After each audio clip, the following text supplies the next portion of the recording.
Hey, good afternoon. I am super excited that you guys have decided to join me today. And I am covering a bunch of topics today that are about being successful in the cleaning business during uncertain times.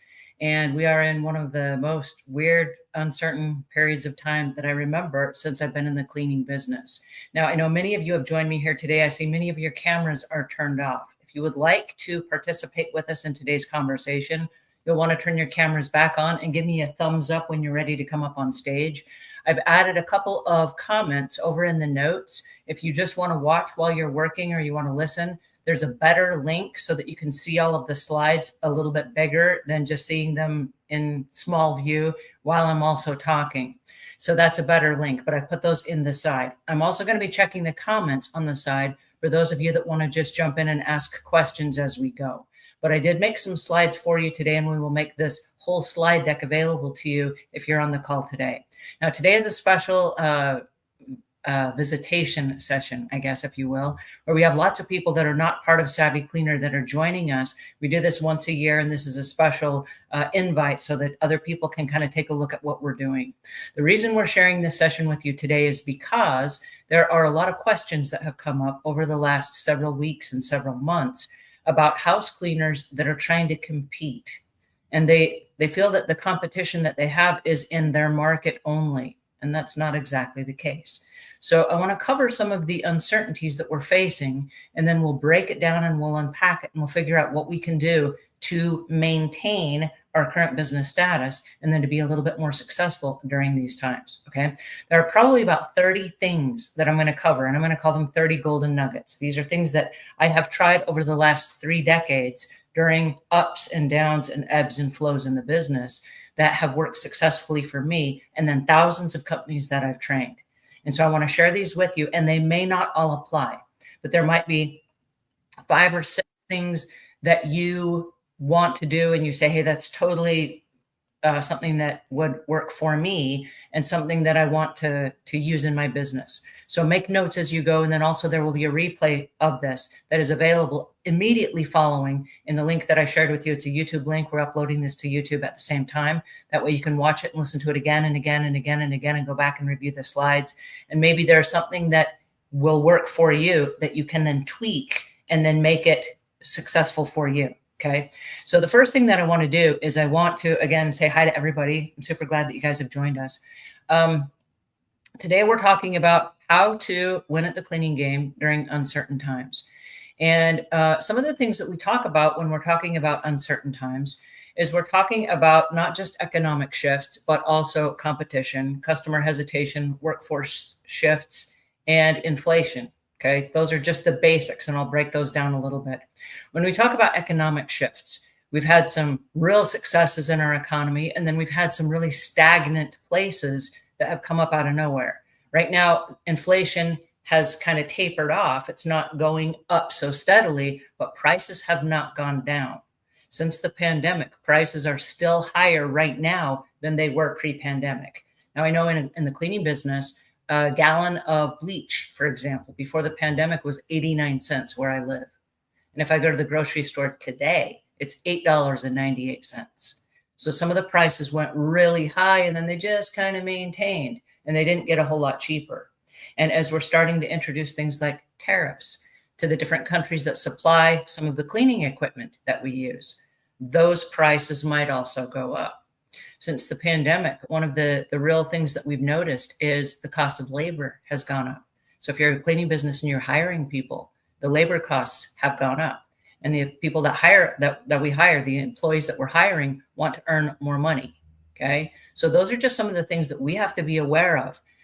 Customers are more price sensitive than they've ever been before. And although maybe spending is since Amazon, spending is at an all-time high right now. But that does not mean it's because people have paid off their credit cards and they have money to spend. People are in more credit card debt than they've ever been before. And interest rates are high. And as a result of that, people buying cars, people buying homes, people paying off their credit cards, the interest rates are really, really high. So people are starting to feel a real pinch for that. And if you are a business owner and you happen to be one of the enviable few that have paid off your homes and your cars and you've got money in the bank and you're debt free and all your credit cards are paid off, there may not be as much a push for you. But I want us today to take a look at our clients who do have kids that are in college and they're making college loans. They're still spending whatever they're supposed to be spending to pay their bills, but they're living paycheck to paycheck, and many of them are heavily in debt. And so the decisions that they're making during these economic crunch times right now are not necessarily, is it going to be this cleaning company or another cleaning company? But what they're looking at right now is, am I going to have Netflix or am I going to have a cleaning company? Is my kid going to go to the swimming practice or are we going to have a cleaning company? So our competition is not necessarily the cleaning company down the street as much as it is other bills that our customers have to pay. Okay. And so I don't want us to think in terms of, oh, there's a new cleaning company that just came through town and they're undercutting my prices. Yes, that may be true, but that might not be the competition that we're facing. We might be up against their Netflix bill. Are they going to have Netflix or are they going to have house cleaning? Okay. So there are a lot of things that we have to pay attention to. One of the things that I don't know that it's ever been as strong as it is today, but we're hearing it from all angles, is customer hesitation, where customers are saying, I don't want to clean my own house, but I don't know that I want to hire a cleaning company either. And they're a little bit reluctant because they've had a bad experience in the past. And some of them are wary of cleaners training. There are a lot of new surfaces out in the last 15 years. A lot of new homes have quartz countertops, and the granite and the hardwoods and stuff like that have been around for a long time. But there are a lot of new cleaning supplies on the market. There are a lot of new surfaces. There are like 5 different types of luxury vinyl plank floorings now. And do you know the difference between an EVP or an LVP or a rigid vinyl core? There are a lot of different types of products on the market.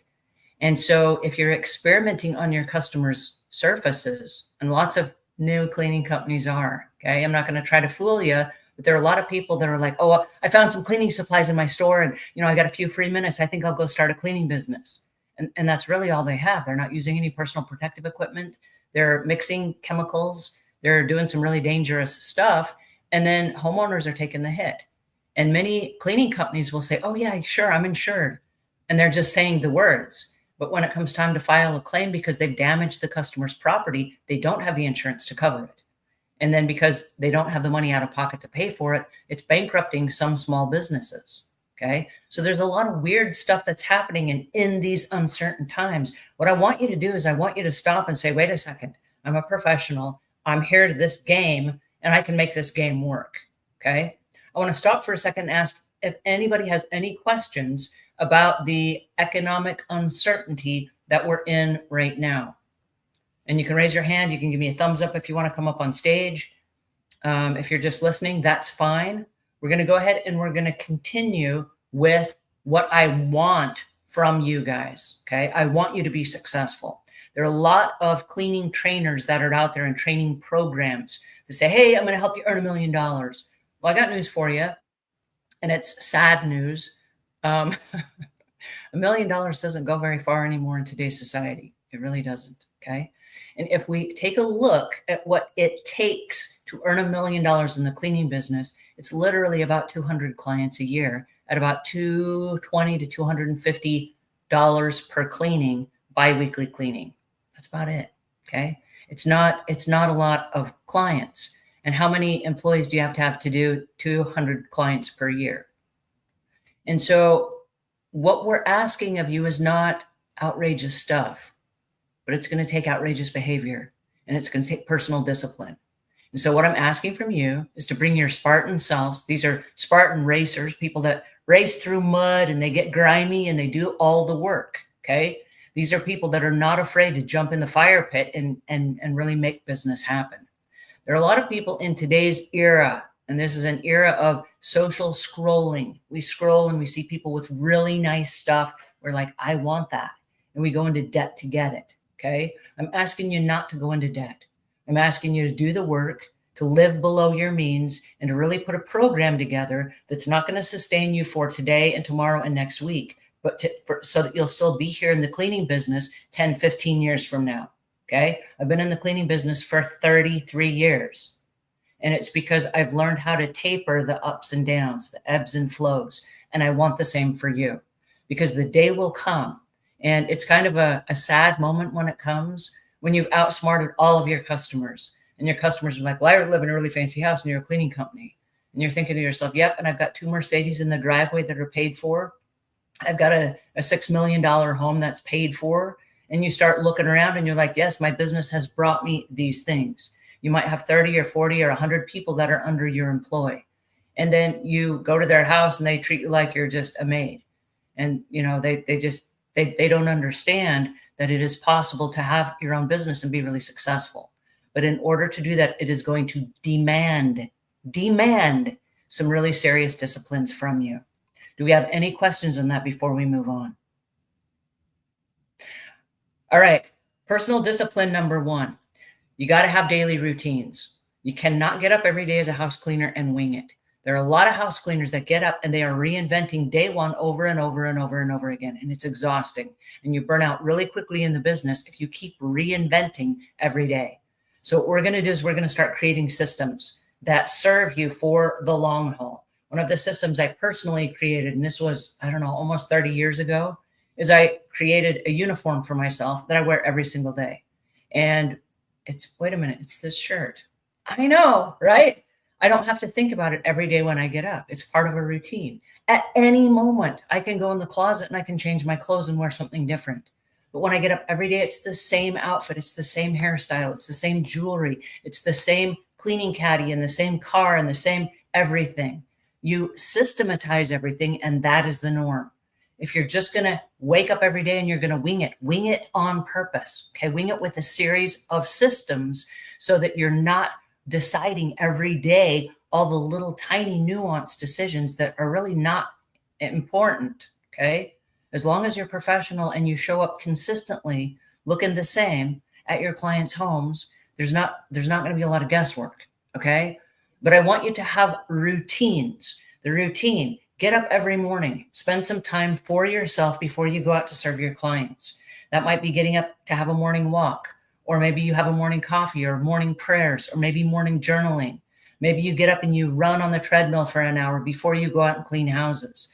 I don't know what it is for you and your mental health, but I want you to take care of you first, because if you do that, you will then be in a position to then take better care of your family, your employees, and your clients. Okay. So in uncertain times, the first thing I want you to do is to take care of you. All right. Any questions about that? If you want to come up on camera, give me a thumbs up. I know lots of you are waiting in the wings there, and I would love to have you join me. If you have something that you would like to add, or you have questions, you can also add your questions and comments in the sidebar, and I'll answer those as we go. The next personal discipline is time blocking. We all only have 168 hours in a week. And if you work a 40-hour week, you only have 128 hours left. Oh, wait a second. You have 128 hours left. What are you doing that's not work? Are you frittering away your time, or are you blocking your time? Did you put time on your schedule for you? Did you put time on your schedule for your family? Did you put time on your schedule for your friends? Did you know that we live in an era right now where many people feel disconnected and they feel isolated? And it's really easy for house cleaners, especially, to fall into that trap, where we feel like we don't have any really close friends and that we're not interacting socially with other people. And we're scrolling and we feel like we have Facebook friends, but we don't have people we're going out to dinner with and people that we're meeting eyeball to eyeball with. We're not spinning ideas off of live, real people that are in our zone. And I say that because we spend time with people online, and we might have Zoom calls with our families, but the internet and the connections that we have online are taking us away from real interactions with, let's say, our kids or our parents or our siblings, right? So I want for us to start blocking our time so that 128 hours a week that we're not working is actually dedicated to living, to creating a life that's fulfilling, that has purpose. Okay. In uncertain times, if you have a life that you can count on and you're like, you know what, times are uncertain, but boy, I sure love my life, you're going to get through it a whole lot more smoothly and seamlessly. All right. Any questions on that?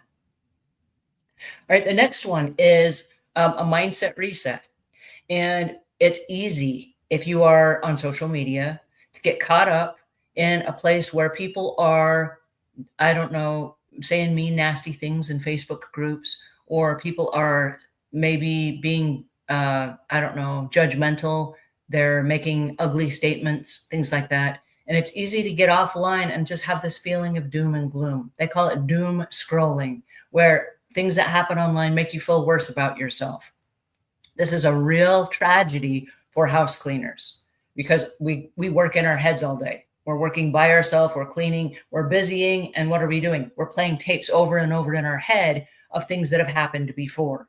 And I'm I'm not knowing especially why this happens, but I know as people are cleaning, they play back things that people said to them that are not nice. If a customer said something unhappy, we repeat that over and over again in our head. If something happened to us that we felt betrayed or unfair, or someone was dishonest with us, if an employee got mad at us, whatever it is, we tend to react those things in our mind again and again and again.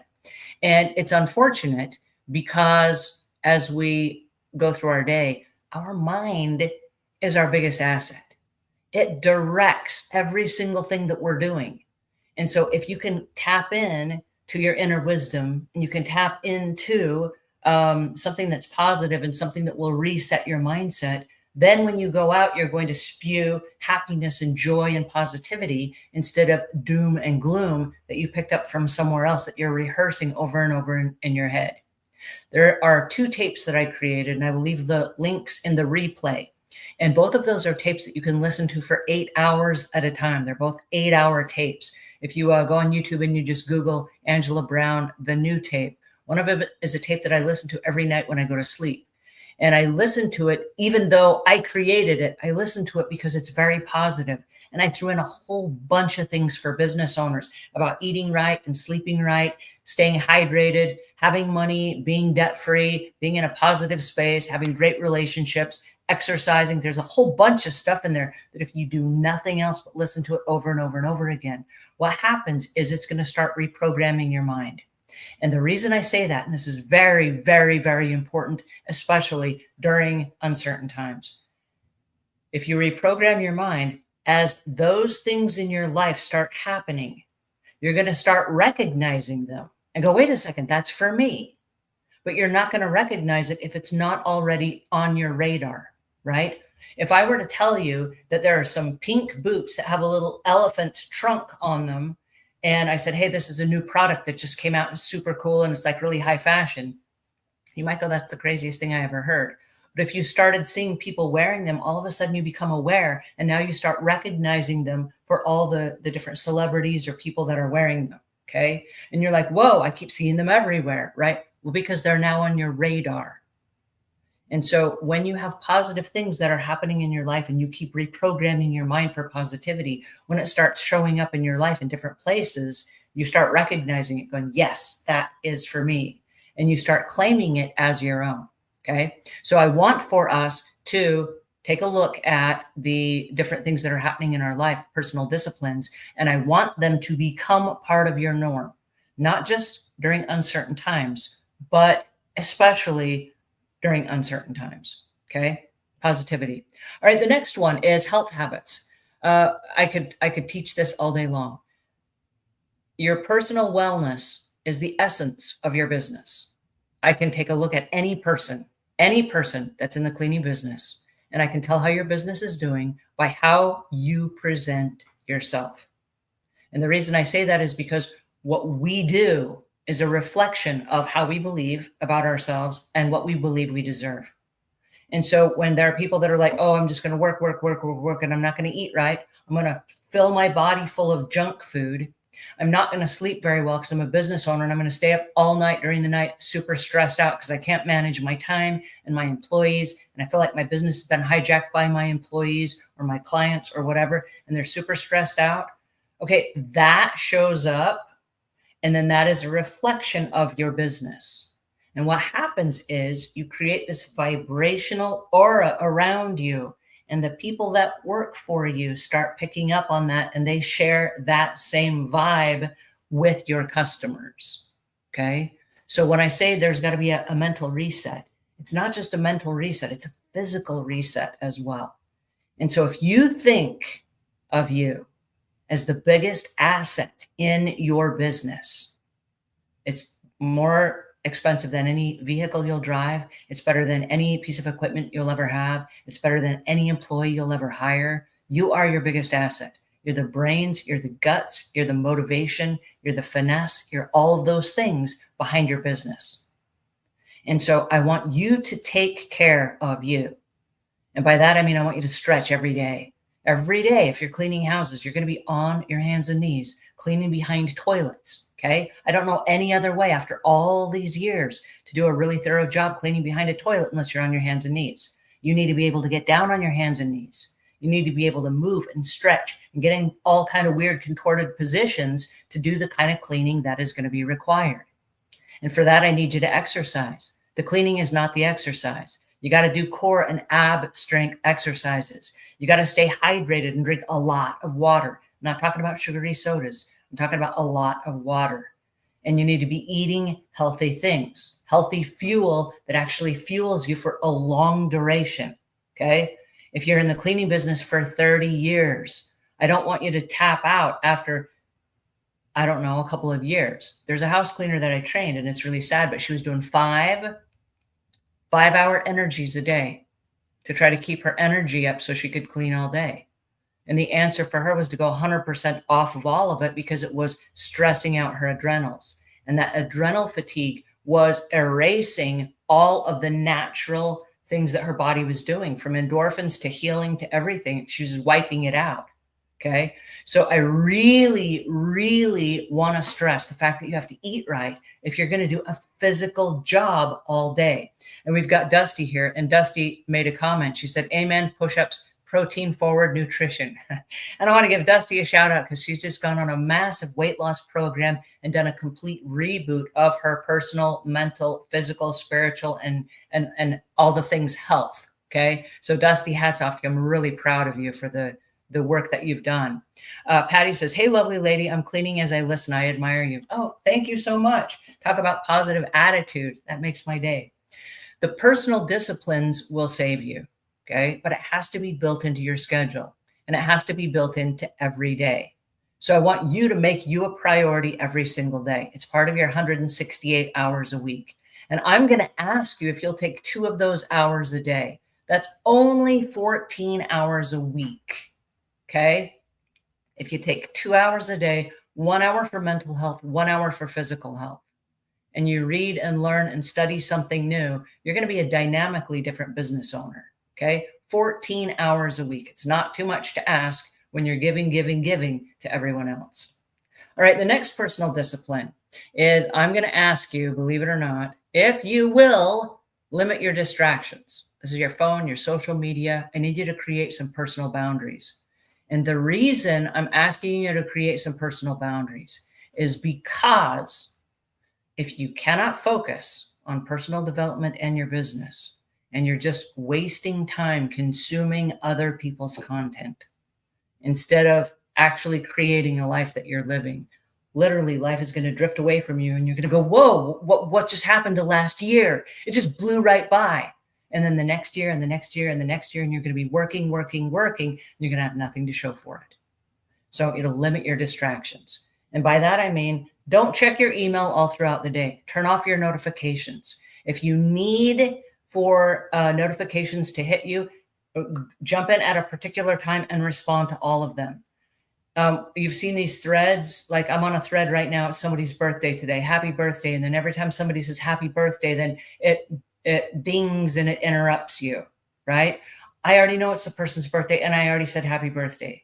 And so I'm not going to keep responding to all the dings and the interruptions, but at a certain time, I'll jump back in and I'll like all the different comments and go, yay, and I will comment to all the different things. And then I will bounce back out again, and I will then focus, right? If you cannot focus, you can't accomplish stuff. So you've got to limit your distractions. Do we have any questions on that before we move on? Dusty made a comment. She said, phone on silent while working. I forget to turn it back on at night.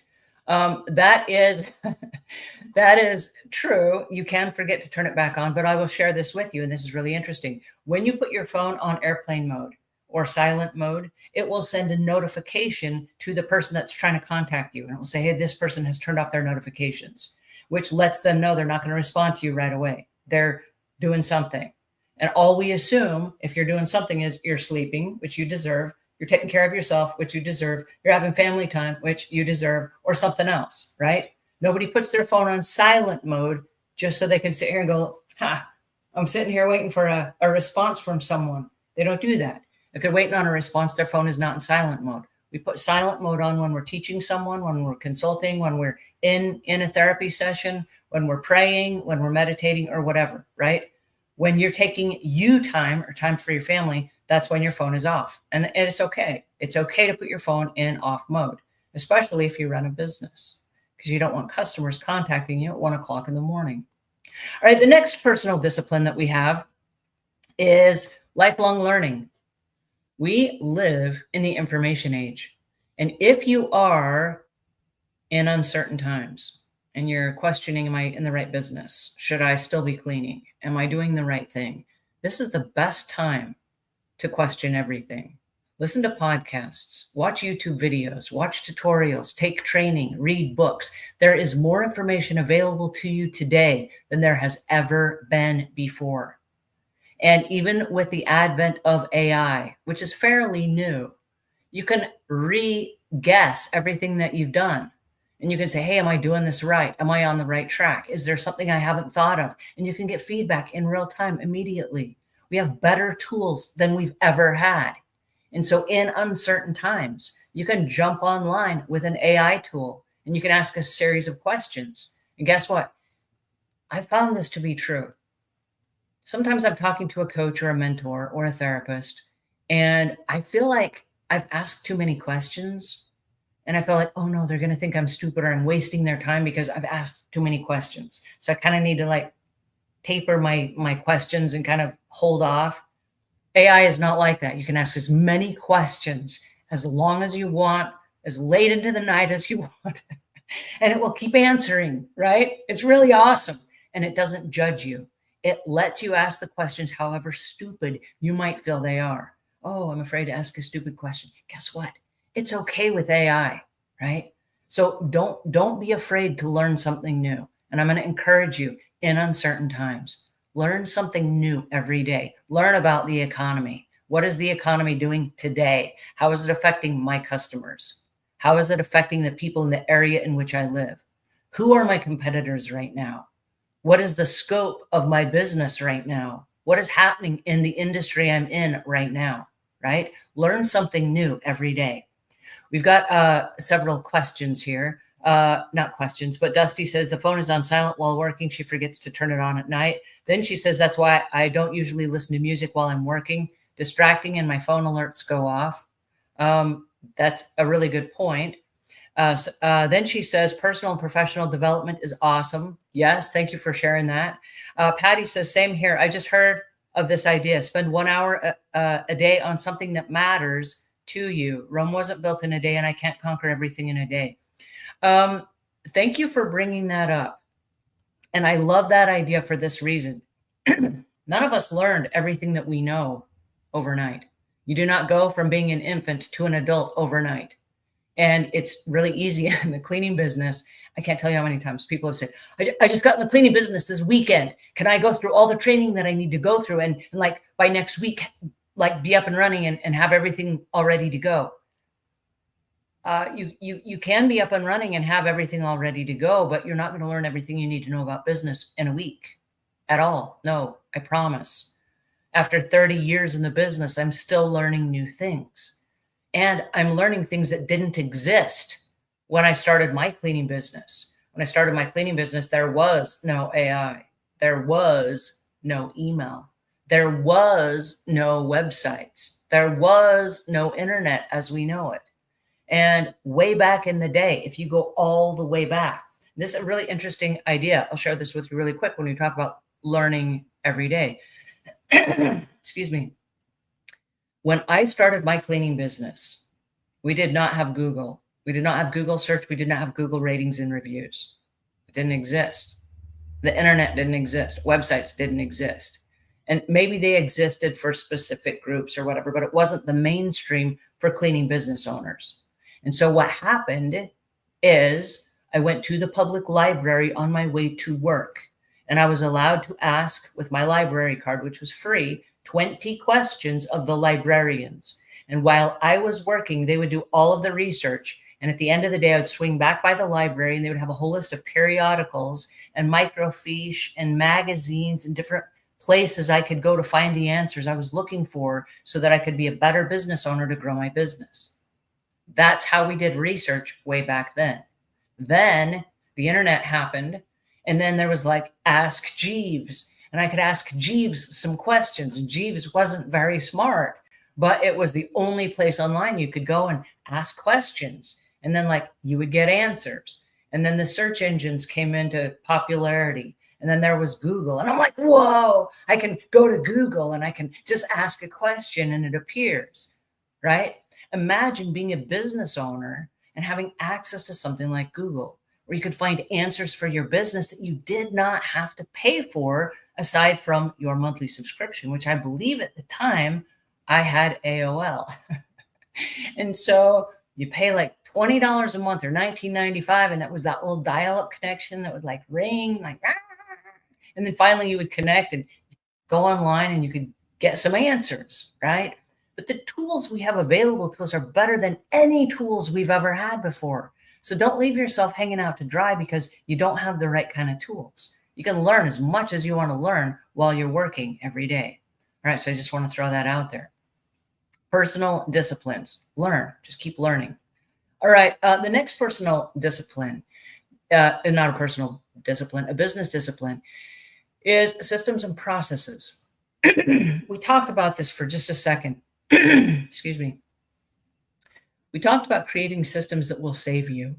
And one of the systems that will save you is to document everything. Now, I use Google Keep. And Google Keep, for those of you that are not familiar, is a free app. It's on your phone, it's on your tablet, it's on your computer, and it's a Google product. If you're not familiar with it, go to Google and type in Google Keep and go ahead and learn how to use it. There are lots of YouTube videos on how to use Google Keep, but basically it's a checklist. And with that checklist, you can add hyperlinks. Like, hey, I want to remember this particular URL for this video that I'm going to listen to tonight when I go to sleep. Copy and paste it into your nightly routine Google Keep file. And then make a list of all the things you do on your nightly routine. Maybe you wash your uniforms while you're washing your cloths, your cleaning cloths.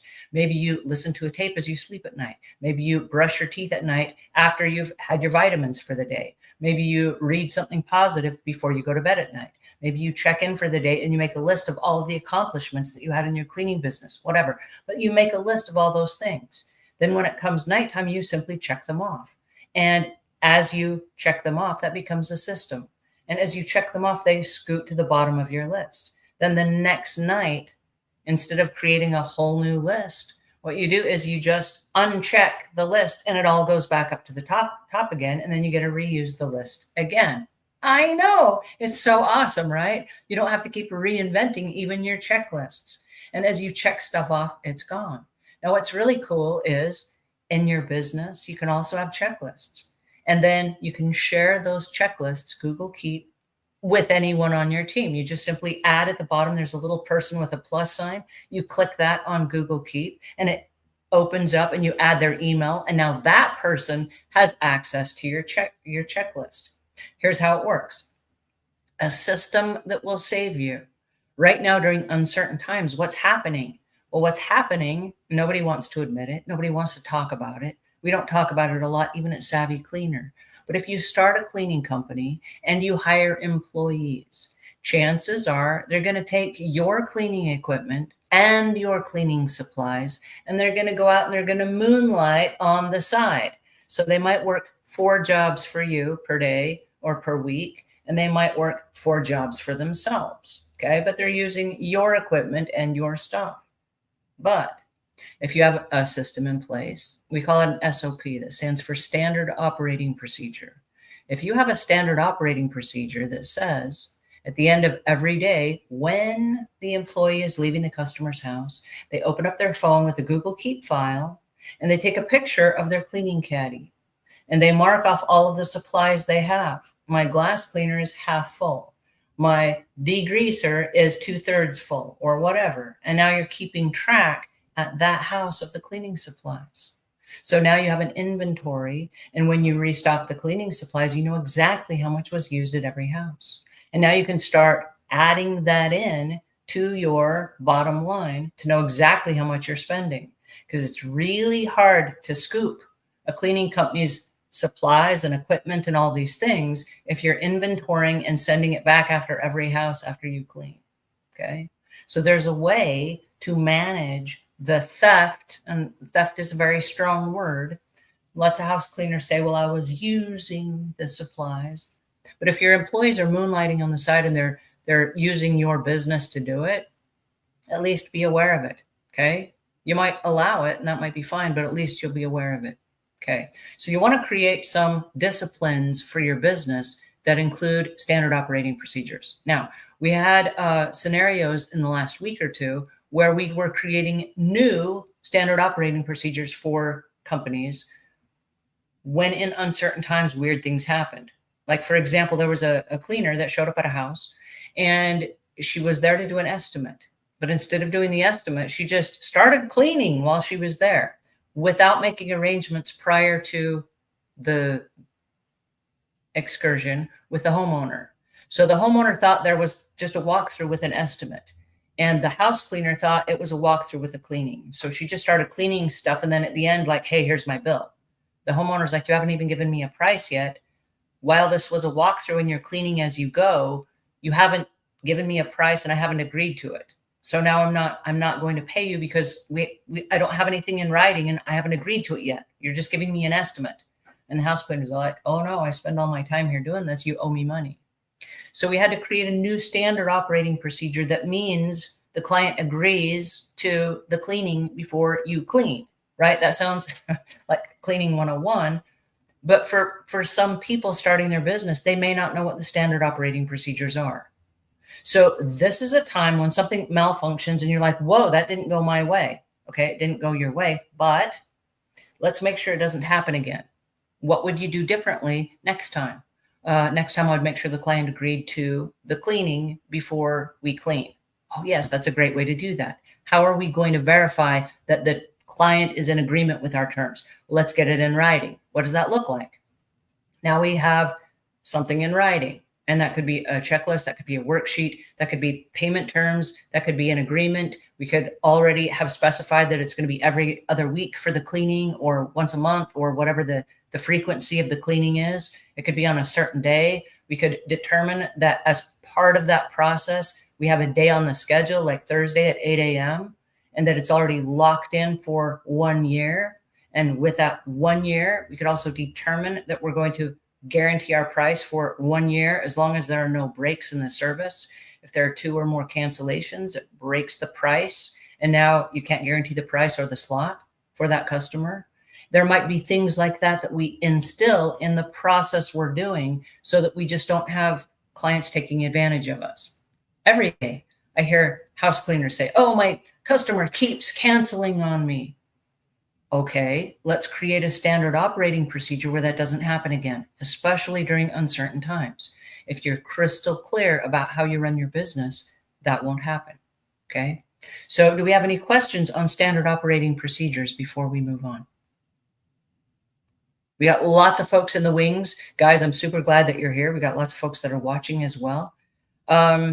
I want to make sure that I answer your questions as you go and that I don't skip over them.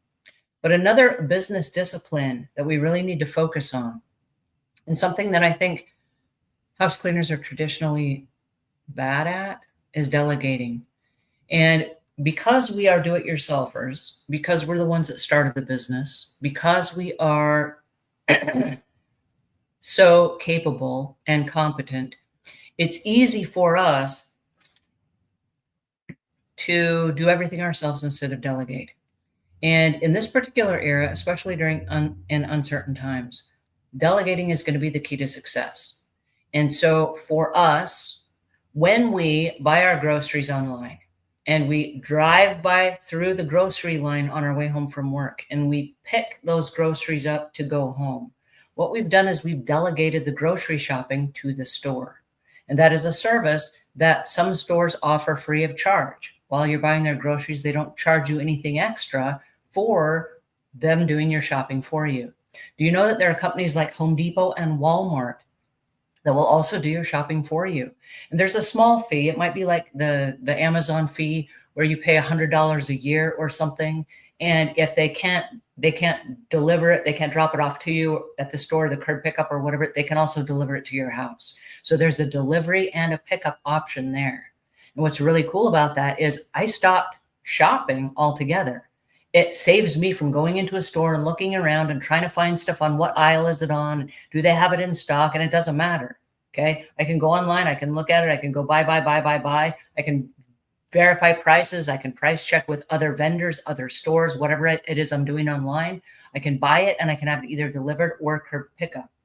What I've done is I've delegated my shopping to someone else, and they got people that work at that store that I don't have to pay, and they go and they pick up all my stuff and they put it in a buggy and they'll bring it right out to my car. It's amazing. Okay.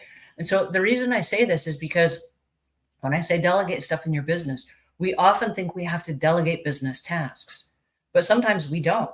You can delegate your laundry to someone else. You can hire a high school kid that lives in the neighborhood that's looking for a part-time job. They can come over and they can do your laundry at your house and your cleaning laundry for, I don't know, 20 bucks a day. And you can have all of your business laundry done, and they'll fold and separate all of your microfiber cloths. In fact, some of them are actually really good at inventory. They can do all of your cleaning inventory for all of your employees. They can clean and sanitize all of the equipment between your cleaning jobs. There are a lot of stuff that you can outsource. But I stopped a long time ago. I stopped doing my own grocery shopping. I stopped doing my own landscaping. I stopped doing my own house cleaning. There's a whole bunch of stuff that I stopped doing because I could pay someone else to do it. And that freed me up so that I could do things that I can do, or things that I'm really good at. And so I want us to start thinking we live in the gig economy. There are people that do little gigs. Like I know as a YouTuber, we got to have a thumbnail on a video. And so there are people that do nothing but thumbnails. That's all they do. They don't do the whole video. They don't do the editing. They don't do anything else. They just make a thumbnail. And so you say, okay, I need a pack of 10 thumbnails and here are the videos. And they watch the video and go, oh, here, I can make a thumbnail for that. And that's all they do. And you pay them for that small task. So there are little tiny things in your business that you can pay someone to do. You can pay someone to do all of your inventory and your shopping for new supplies. So instead of you going up and down the aisle and losing an hour here and an hour there to buy your supplies while you're out and about, you can now order all that online or set it up on auto delivery. There are a lot of companies that do auto delivery. Amazon and Walmart and HD Supply and Home Depot and Lowe's, they all have auto delivery, and they'll just keep sending stuff on a regular basis. Do you remember a minute ago how I said you could have an inventory keep file for your employees? Well, once you know what your supplies are, it makes the management of the supplies and the reordering an automatic system. So now you know exactly how much money you're spending, you know exactly how much supplies you're using, and you can set it up on autopilot so you don't have to worry about that and keep reinventing it. And this is one of the biggest challenges I have to deal with on a regular basis, is working with cleaning companies where the house cleaners are reinventing the cleaning and the routine every single time. Here's why. They're shopping on the fly. So they buy cleaning supplies, they use it up, they go into the store and they see a bright, shiny new product that they've never used before. And they're like, hey, wow, look, there's something new. And they buy it. And I'm not pointing any fingers, but I think all house cleaners probably have a few too many supplies that all do the exact same things. And it's got a shiny new label. And you're like, hey, does this work? And you bought it and you tried it and it didn't work very well or whatever. And you got all these weird supplies that you're not using, that you're storing, that are in your cleaning cupboards or cleaning cabinets or cleaning storage units. It's just weird extra stuff that you paid for it, so you don't want to throw it away, but it's not your go-to product. Get locked in and dialed in on your exact products that you're using and stick with them. It makes everything automated, right? During uncertain times, you don't want to go out and start winging it with products. Okay? Don't get in that dilemma. Do we have any ideas on that? Um, I've got a couple of notes here. Somebody says how to create SOPs, standard operating procedures. How do you create them? That's a great question. How you create them is literally, I talked about taking 2 hours a day for yourself. Take a third hour, and one of those hours is for business. In that business, you're going to learn something new about your business every day, and you're going to create standard operating procedures. And how you create them is you start with yesterday. What happened yesterday in my business? Was it successful, or did we have a couple of hiccups? What were the hiccups? Write them down. What would I do differently if I found myself in that same situation again a week from now? How would I deal with that? Would I do it the exact same way, or would I do something different? If it was a hiccup, chances are you would do something different. What would you do differently? And then write it down. What do I need to do it differently? Do I need new education? Do I need new tools? Do I need someone else to help me? Do I need to just benchmark it? And the benchmarking is nothing else but adding it to the Google Keep file. You have a new Keep file with that standard operating procedure. Here's what happens when a customer refuses to pay. And now you have the notes. I say this, and you have a little script. And then if a customer says this, I say this, and you have the notes. Okay. That's a standard operating procedure. And here's where it gets really good. If you're a solo operator and you are working by yourself and you make a list, these are the word tracks that we use. This is how we deal with this particular scenario. This is how we de-escalate this customer. And you have a list. What happens when you hire someone new? You don't have to reinvent the wheel. You say, oh, Jenna, you just joined my business. Guess what? And you add Jenna to the Keep file. Now Jenna has the standard operating procedure. And then guess what? She gets to a customer's house and the customer says the words. She goes, wait a second. And she goes right to her standard operating procedure because you've been trained. You've trained her. She's been trained properly. She can rehearse that. And now she knows exactly what to say. So you're not reinventing the wheel. This is exactly how your company deals with this particular scenario again and again and again and again. And for as long as you're in business, you're going to have new standard operating procedures, and you're going to have them for everything. I know. I just said that, everything, right? It sounds overwhelming, but it's not overwhelming. You have standard operating procedures right now in your real life. And how did you create them? Here's a standard operating procedure. You get up from the dinner table and you do what? You take your plate and your spoons to the kitchen sink. And maybe your standard operating procedure is that you rinse them off and you put them in the dishwasher. That's a standard operating procedure. It's just a series of little habits stuck together, and you do them again and again and again the same way every time. And then after a while, you get up from the dinner table and you don't think about it. You just take your stuff to the sink and then it goes in the dishwasher. And you were having a conversation with someone while the standard operating procedure was in effect. Does that make sense? So start with yesterday. How did yesterday go for you? Did it go really well? Why? What did you do right? Okay, great. That's a standard operating procedure. And if you haven't hired people yet, awesome. Do this right now.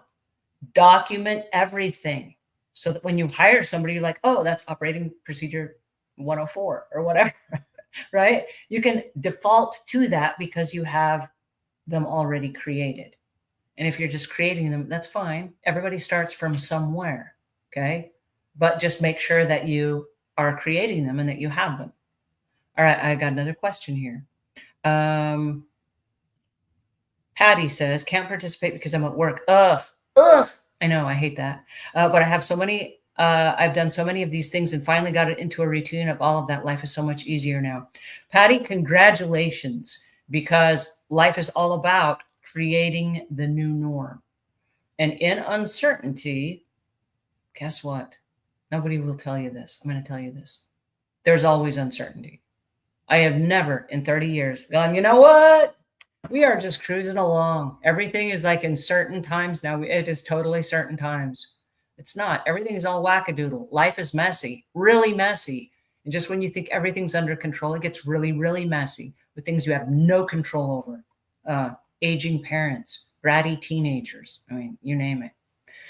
Another business discipline that we want to discuss is tracking your KPIs weekly. These are key production indicators. Okay, these are the things that happen in your business that we need to start tracking, and it's going to be jobs that are completed. How many jobs did we do this week? How much revenue did we bring in? How much revenue on a gross basis did we bring in? How much revenue on a net basis did we bring in? After we paid for all of our expenses and we paid all of our labor costs and we paid our taxes and we paid our bonuses and we paid for breakage, how much money did we actually bring in? And that's an honest to goodness question, because we have a lot of house cleaners, a lot, that are bringing in a lot of money and they are not earning any money.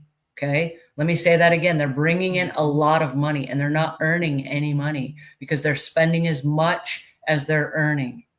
How many complaints did you get this week? And what are you doing about it? How many re-cleans do you have?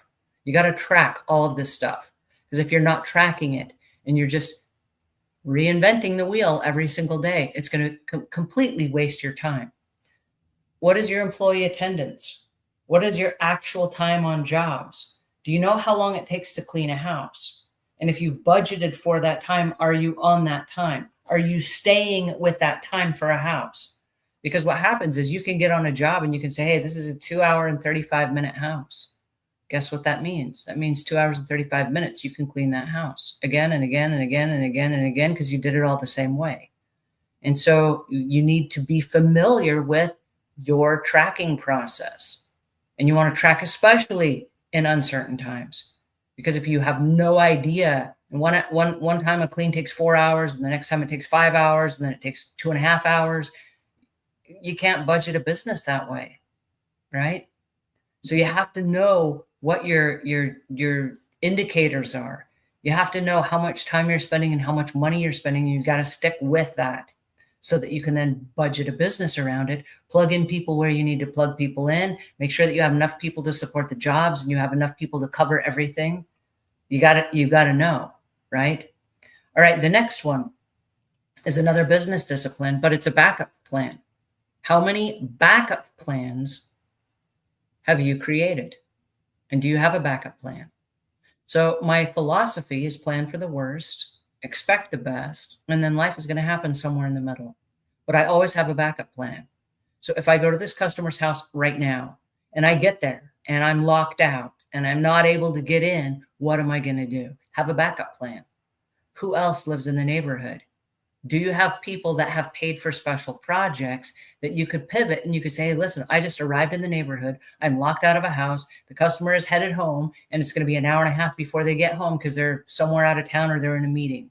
I've got an hour and a half right now. I can do a special project. Who is that person in the neighborhood right now that I could text right now and I could get over to their house in the same neighborhood and I could do that job right now? What is your backup plan? Do you have a wait list? Is there something you could do in your car right now? For years, cleaning a business, I carried a backpack inside the trunk of my car. And in that backpack, I had a laptop computer so that in any moment, if I get stranded or I get a cancellation or something, I can sit in my car in that neighborhood and I can get a whole bunch of admin work done in my car in that neighborhood so that I can then pivot and go to the next house and still be there without commuting anywhere. There are a bunch of stores like Publix, for example. It's a grocery store, but they have a place where you can eat inside the grocery store. And in that eating area, they have free internet access. It's a Wi-Fi hotspot. And there's a table and chairs and all the things. And you just go in there and you can then eat your lunch and you can sit there and you can do all your admin tasks in that same neighborhood while you're waiting for the customer to come home or the cancellation to expire or whatever, right? You have a backup plan.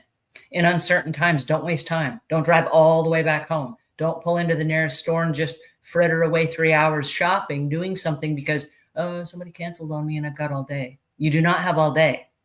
You've got 168 hours in a week. Use it very, very wisely.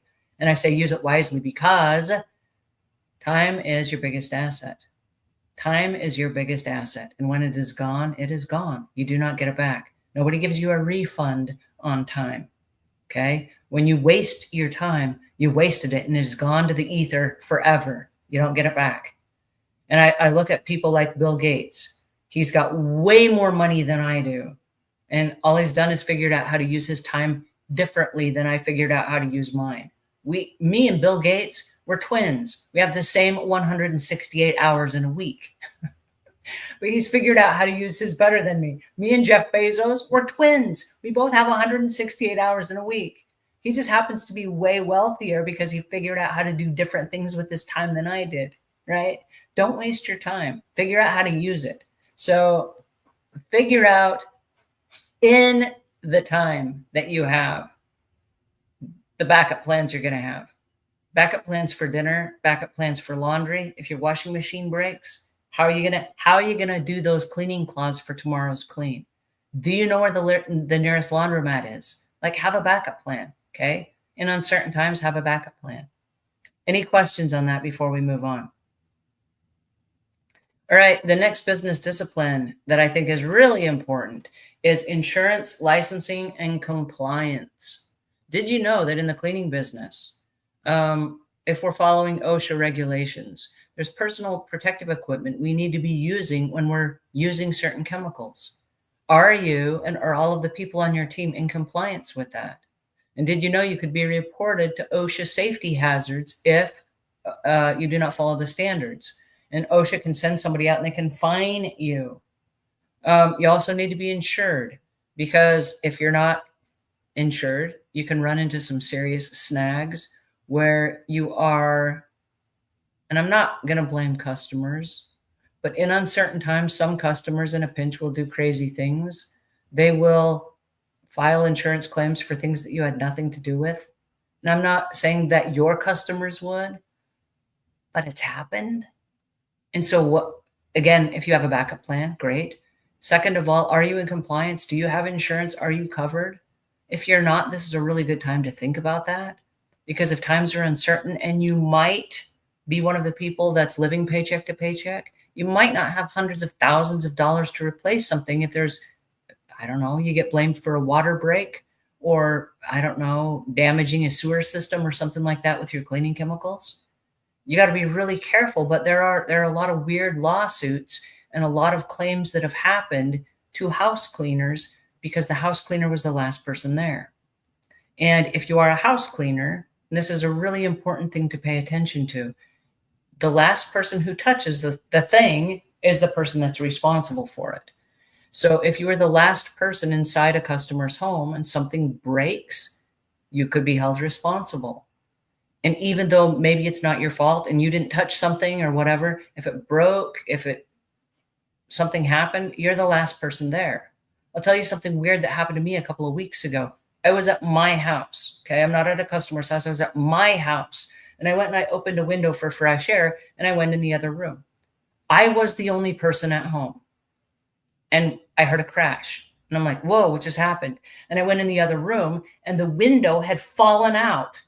Like, it wasn't pulled away like you were going to clean it. It was literally in the track, and it fell out. And then like the hinge got ski-wampus, and the window hit the floor, and it cracked the window, and it cracked the frame, and the little track that the window slides up and down on got jacked up and whatever. And it was a brand new window. And I don't know if the installer installed it wrong or whatever. I don't know. It was the first time I ever used the window and opened it. It was about 4 months that I replaced the window. So I had to call the company and say, hey, the window's under warranty. I need it fixed. But what would have happened if I was the cleaner at the customer's house? The customer's going to say the window worked just fine. And then you came and you cleaned my house, and now my window's broke, right? And so that's true. If I was the only person in the house and I was the last one there, I'm responsible for it. Now, in this particular scenario, no one was to blame. No one was even in the room when the window broke, and nobody was trying to break in. It's just the window fell off of its hinge. It was weird. But stuff like that happens in customers' homes. And then because you're the last one there, you get blamed. Okay, well, do you have insurance? Now, the reason I say that is because if the homeowner doesn't have insurance, or if it wasn't a new window and it broke, you're going to be responsible. And believe it or not, it was like $1,000 window. It was a very expensive window. And the company's like, oh, it's under warranty, we'll cover it. And they ordered a new window. But you do not want to find yourself in a situation like that, especially during uncertain times. Do you have an emergency fund? Okay. And the reason I say that is because if you don't and you're not insured properly, you're going to be tapping into an emergency fund. And I know about 8 house cleaning companies that have gone bankrupt over stupid things that they were not insured for and they got blamed for and they had to replace and it bankrupted them. And they had to go out of business and start over and go do something different. And I'm sad that that happened because insurance, I hate insurance for the fact that you just keep paying money for something you hope never happens. You hope to never use your insurance, which is just like giving free money to somebody for hot air. I hate that. But the reality is it protects you and your business. And so it's like a little price you pay for protection. All right. Any questions on that before we move on? Isn't this fun? All right. The next business discipline. This goes back to backup plans, but it's really important that we have this conversation. You got to have a backup plan. If you lose 3 customers tomorrow, what do you do? How do you fill your schedule? How do you pay your bills? How do you pivot? What happens if you lose 3 employees tomorrow? What if they all bandy together and they all decide that they're going to go start a cleaning business without you and they just up and leave overnight and they leave you stranded? What on earth are you going to do? It happens. People don't think it can happen, but it does. And what would happen if 3 of your vehicles busted tomorrow? One person was in charge of filling the fuel and they put the wrong kind of fuel in all the cars and all the cars stopped working tomorrow. What would you do? Do you have a backup plan? Can you get Ubers fast enough? Can you get rental cars? Like, what is your plan? How are you going to deal with this? Hopefully you never do. But if you have a backup plan, when that happens, you're going to go, oh, wait a second. In this particular scenario, we have an account with Budget Rental Car and we have them drop off a car. And within literally, we lose a half hour of time, but then our cleaner are back out on the job and they're running a job within a half hour, thanks to Budget Rental Car or whatever the thing is. So you want to set up your backup plans in advance so that you never find yourself in a situation where you're stranded and you're like, oh, what am I going to do next? Because guess what? Do you remember how I said life is a series of unexpected, uncertain events? It is, and it will happen. Weird things will happen. So if you have a backup plan and you know exactly what your default is, that's a standard operating procedure. That's a go-to. And you're not going to get frazzled. You're not going to get freaked out. You're going to say, wait a minute, I got a fund for that. I got a phone number for that. I got a system that's already set up for that. Let's go right into that plan. And it's just seamless. And a customer might be delayed a few minutes, but everything goes right back on track as if nothing ever happened. Okay. So what are your backup plans? That's a business discipline.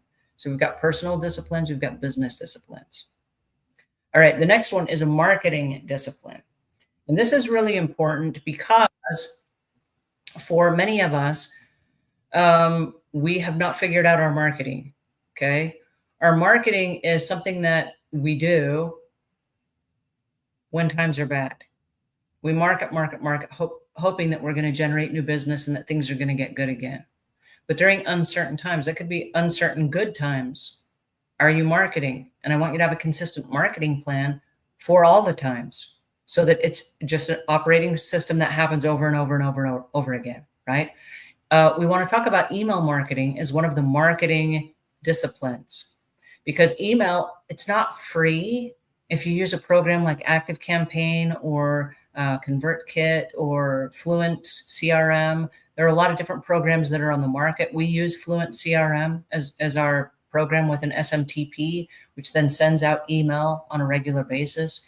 If you joined this call today, you were a recipient of an email that went out to multiple people simultaneously. And what happens is if you have accessibility to that, and like I said, it's not free, but it's a tool that will help you a lot in business.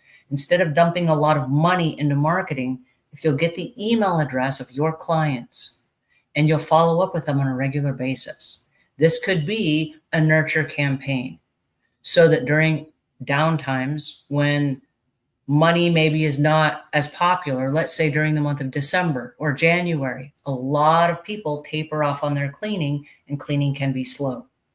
So if you have a regular email campaign that you're nurturing throughout the year, you're upselling services throughout the year, and you're stacking those during your slow months of the year, Then you hit an email and you say, hey guys, we're now into spring cleaning mode. And so during the spring cleaning mode, these are the things that we do. These are the things you should be on the lookout for. You've probably seen cobwebs on your air filters. Did you know that we clean those? We clean the vents that your air filters go inside. And while we're there, we can replace your air filters at the same time. Did you know that? Some people didn't know you do that, right? There's a series of services that you can offer. And email, it's almost free. It's almost free marketing. Once you have that email account, and some companies like ConvertKit, you pay per subscriber. So the more subscribers you have, the more money you pay. And as your email list grows, there you go. But for most house cleaning companies that are within a certain geographical location, they've got a manageable email list. And you can send out as many emails as you want.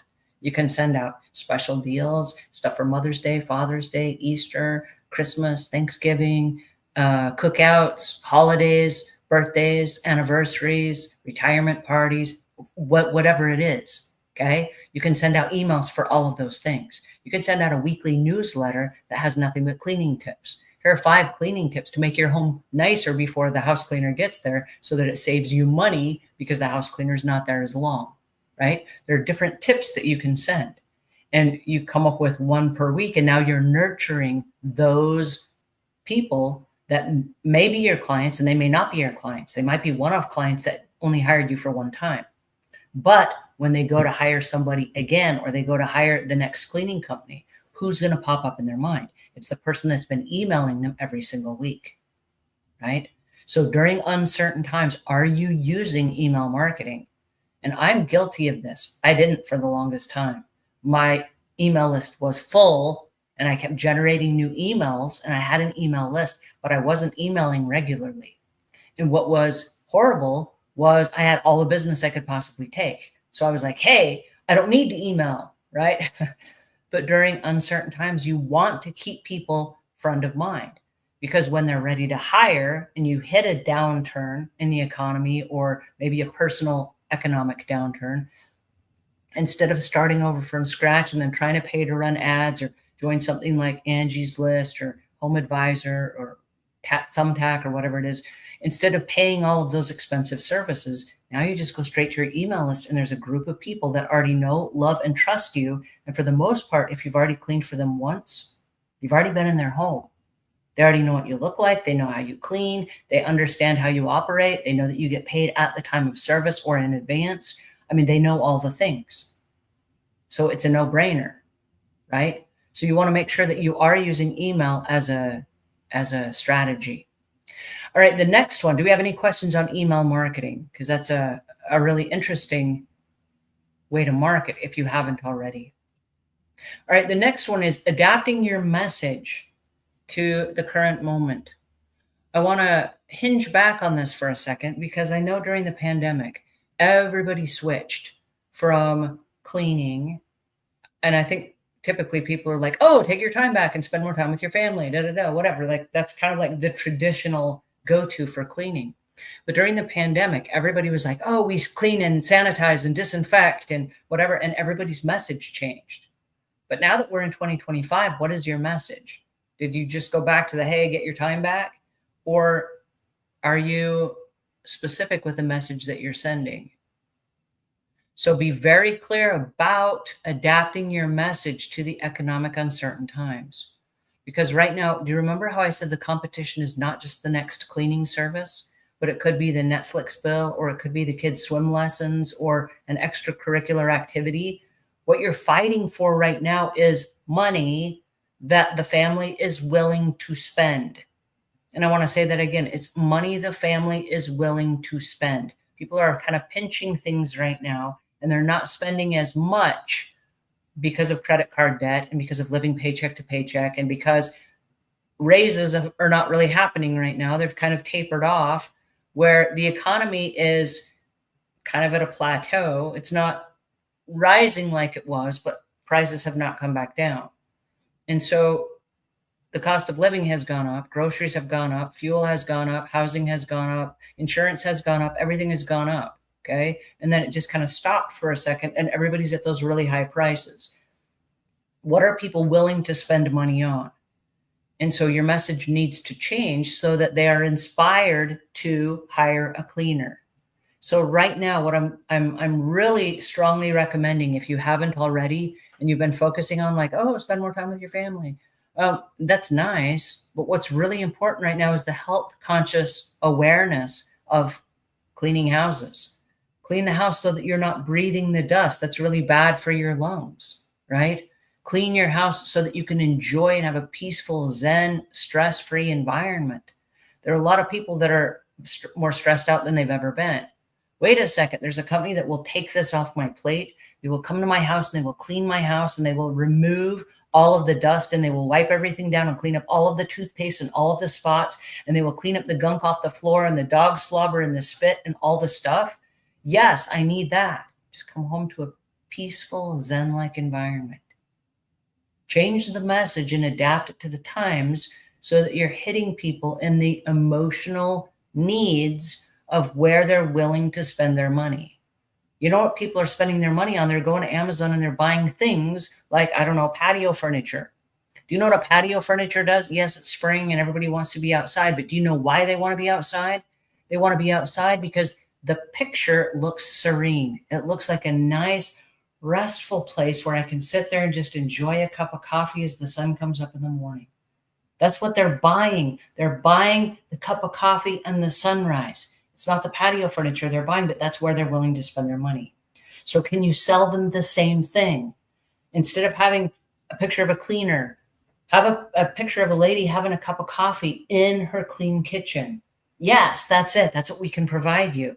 Now you can go in your kitchen and enjoy that moment, right? Because that's what people are buying. So change your message and adapt it a little bit, especially in uncertain times. It doesn't seem like a lot, but it's a free marketing technique. Any questions on that before we move on? I have a question here that says, any email marketing software or platforms affordable for a very small business? That's a great question. And yes, there are several different programs that are based on small businesses, and they will grow as you grow. I joined a really expensive one when I started Savvy Cleaner, and I pivoted and I went completely to training, and it was called, oh, now I forget what it was called. It was really expensive. It was like $350 a month, and it was email marketing. Well, I didn't need anything that robust. I then switched over to ConvertKit, which was hundreds, not $350 a month. It was more like $120 a month or something. But as you get more subscribers, then you pay a little bit more money. But they all the marketing campaigns that you're going to use, all the different pieces of software, and I will leave links in the replay notes. But what's interesting is they all have the ability to create campaigns. And campaign is the term for sending out a newsletter. And so that would be a campaign. And if it goes out every Monday, then that is a campaign that happens in your business every Monday, and you create a standard operating procedure around that. So then you jump into the software and you say, okay, if this, then that. So if it is Monday, we're going to have a newsletter that goes out. And if it goes to my cleaning customers, then there's going to be a tag, and you tag all of your customers with a specific thing. So all of your customers will be tagged in multiple scenarios. We'll talk about this in another session, but the tagging is what tells the email marketing campaign who to send what newsletters to. So if you have a cancellation, for example, and you have a neighborhood that's called Weddington Trace, what it allows you to do is send only the email subscribers in your database from Weddington Trace, an email that says, we've had a cancellation tomorrow morning, first come, first serve, who wants that cleaning spot? Boom, that email marketing goes out, and within minutes, literally minutes, that slot will be filled. And so if it's Monday, anyone with this tag then gets that email. So like today, if you have a tag that says Savvy Cleaner Network or Savvy Cleaner Training, you got an email today that says we're going live in 30 minutes on this call, right? So there are tags that are tagged to every single email account. And so, yes, there are a lot of different programs on the market, and you can research them yourself. You can Google them or whatever, but I will leave links to in the notes to the different programs that are available. We use Fluent CRM because it's in our database. And so it's connected to our support system as well. And so as you advance your business, you might change your email marketing system based on your company's needs? So that was an excellent question. Thank you for doing that. The next marketing discipline, and it's not free, but it's almost free, is a website. I know that many of us have websites or we have Facebook business pages or something like that, but it's really, really low cost marketing. And I recommend that during uncertain times, excuse me, that you spend your time, some of your 168 hours per week, that you spend some of that time building your website. And I've always been a big fan of this. Now, I just talked about outsourcing some stuff. And in this scenario, you would hire a web designer and you would outsource that. Websites are one of those things I really want you to learn. And I avoided it for the longest time because I'm not tech savvy and I don't know these things. But the reality is this: if you hire a web designer, you're going to get in line under all of the other clients that they have. And if you need to make one change or you have one misspelled word or something malfunctions, you need to be able to jump into your own website and make that change instantly. You're the business owner and your business depends on it. And so if, for example, you're running a special and that special is predicated on Mother's Day that's coming up at a specific time, I guess Easter, and when we're recording this, Easter comes first, Passover or whatever the holiday is that you observe. And then after that, then we would have Mother's Day. Okay. So there are holidays coming up. We would want to be selling those services in advance. So our website might have a big flashy thing on the front that says, hey, we got this holiday coming up and we have a special package that accommodates that holiday. Before your family comes over, do this, right? And then you can sell that package. And there's a form, somebody fills out the form, they pay online, and it goes right to your booking schedule, right? Do you have something like that? And if you don't, it's really inexpensive marketing. So during uncertain times, if you have a little bit of free time or you can carve out a little bit of free time, learn WordPress. And I say WordPress, it's a very popular platform. I think like 70 or 80% of all websites are built off of WordPress. There are lots of free plugins. There's a lot of YouTube videos on how to make a website, but learn how to do it. Like I said, it's very low cost marketing, but people will find you online then, and it's free search engine optimization. So if you have the right keywords and you have the right peripheral keywords, and you can do a whole rabbit search, go down a rabbit trail of search engine optimization for your website. But you can learn how to do a website that's search engine friendly. And the reason I say that is you can spend a lot of money to Google and you can pop up to the top of the charts. But the minute you stop paying, you're going to be disappeared out into infinity and no one will ever find you again. But if you take the time and you learn organic search engine optimization for your website, then for forever, you will easily be found. So it's a really good investment of your time. So during uncertain times when like maybe you don't have a job this week, or maybe you don't have a job today, or you have a few free extra hours, or somebody cancels or whatever, jump in and watch some YouTube videos on how to search engine optimize your website. How do you add pictures to your website? How do you make changes to your website? How do you add a form to your website where people can fill out the form and then give money and then it goes right to your calendar? How does that happen? You can do that yourself with the help of, I don't know, an AI assistant with a YouTube video. I mean, there are so many tutorials online.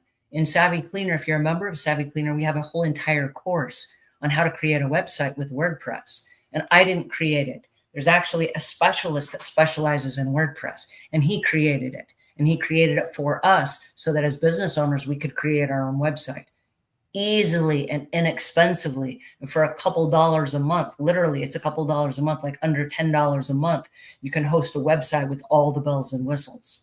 It's not expensive, but it's really low cost marketing. So start thinking in terms of low cost marketing. And then during uncertain times, how many uncertain marketing techniques can I use? Email marketing, website, flyers, going to networking events in the community, going every morning, making sure that I'm out walking my dog at the time that the school bus picks up the kids so that I can talk to the school bus moms about cleaning their houses, and that I'm a familiar face in the neighborhood, right? We've had lots of house cleaners that walk their dogs, or they're out walking in the neighborhoods they clean in before they show up to clean. And many of them are even in their cleaning uniforms. And they're like, no, I'm just going walking, getting in a little bit of exercise. I clean a house here in this neighborhood and I start in like 20 minutes from now. but I just thought I'd stop and introduce myself because I know many of you have somebody's asked in the past, who's the cleaning lady that, is parked out in front of the street? Well, it's me. Just want to introduce myself and pass out cards or pass out. We don't often pass out cards. What we do is we pass out flyers. Like we've got the checklist that we take with us to customers' homes. And you might just jump out at the school bus stop and say, hey, listen, while you're sitting here waiting for the school bus, I just wanted to give this to you. Just knock on the window. It's not soliciting in the neighborhood. You're not knocking on somebody's house door. You're knocking on their car window. They roll down their window. You just say, hey, I work in this neighborhood. I see that you're here every day dropping your kid off. Thought I'd say hi. And this is what we do in people's homes. If you ever need me, because you never know. And just let them know your name and your number and then leave. Don't be threatening or overbearing or anything. Just, hi, how you doing? And introduce yourself in all the neighborhoods in which you clean. It's amazing how much business you'll pick up. But guess what? All the mothers will talk. Hey, did you get this thing from the cleaning lady the other day? I've misplaced mine. Do you have yours? And people will talk. Oh, yeah. I use the cleaning lady. She's amazing. Or the cleaning guy. Yeah, and they'll talk. It's very inexpensive marketing. Any questions on that before we move on? Does anybody want to jump up and ask questions in person? All right. So the next part we're going to talk about are employee disciplines. This is really important because many of us have employees. And during uncertain times, employees get really uncertain as well. They are afraid that they're going to lose their job, or they decide that they're going to go out on their own. They're going to start their own cleaning companies. And the reliability that we can expect from our cleaning employees is not always what we hoped it would be. So what we want to do during uncertain times is we want to make 100% sure and clear that the onboarding process is very easy, that our hiring has a series of standard operating procedures, that our onboarding has a series of standard operating procedures, and that what we do to one employee, we do to other employees. So that one employee doesn't get all the good training and then another person gets thrown to the wolves and we just say, hey, I don't have time to train you right now. Business is different than it was today. A few months ago when we hired so-and-so, so get with them and kind of figure it out. Don't do that, okay? Again, there's a Google Keep file. Go through the Keep file. Did I get their non-disclosure? Did I get their W-2 or their 1099 if it's an independent contractor? Did I make sure that I got their driver's license or their green card to verify that they are eligible to work in the United States if you're in the United States? Did I get their tax information? Did I get all the information that I need in order to make sure that direct deposit happens on payday?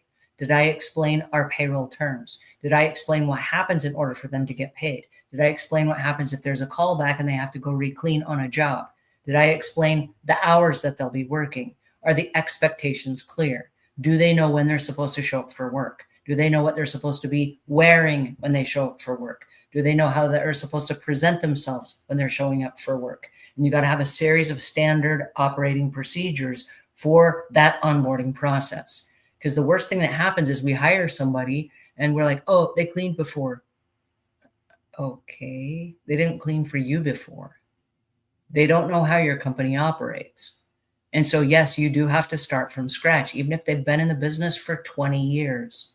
And I've got a lot of young house cleaners that are hiring people older than them, and they're intimidated by the older person that's been cleaning a lot longer, and they don't feel like they can say, hey, this is how our business operates. I got news for you. If you're the one that writes the check, you're the one that has to explain how your business operates. And we want to make really sure that everybody on your list gets the same training. For this reason, if you go through all the training with somebody and then they train somebody else down the road and they don't go through the same checklist, they're going to skip something. They're going to forget something. It's going to be months down the road. They're going to forget what you did. And so then the next person is going to get a diluted version of that. And then a new person comes and they train with a person that got the diluted training. And then they're going to dilute the training even more. And then that person is going to have diluted training. And suddenly you've got a whole bunch of weird stuff happening in your business. And you're like, well, I didn't authorize any of this. Well, if you don't specifically create it and you don't specifically enforce it and you don't specifically take the time to train every single person the same way, you're going to have a really big series of problems that could have been prevented early on. The best customer service that you'll ever have is customer service that was prevented, that was never needed, because everybody did stuff the same way. They were all trained the same way, and they were all trained to be on the lookout for certain things. They were all trained with the word tracks. They were trained to de-escalate. They were trained to defuse situations. They were empowered to help the customer. And if these are your standard operating procedures and you have them created, then in uncertain times, everybody's going to default to what they know. They're going to do exactly what they were trained to do.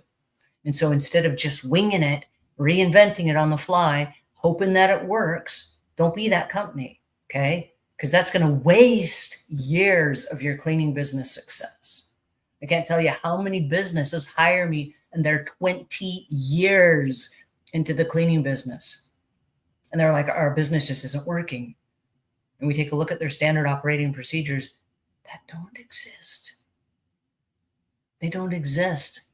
They've been winging it. They've been flying by the seat of their pants for 20 years. And they wake up one day and they're like, whoa, this is not where I hoped I would be at this age. This is, I do not have the outcome I was hoping for. This is, I can't be doing this forever. I've got to start hiring people. I've got to start outsourcing some stuff. What am I doing wrong? It's not that you're doing anything wrong. It's just that you are not doing enough of the right things early enough on.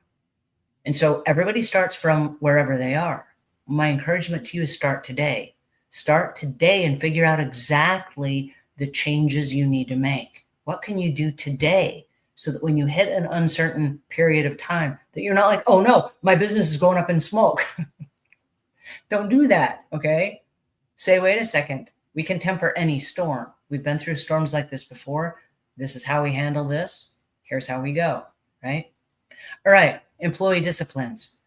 The next one is clear training. We kind of touched on this, but clear training is really important.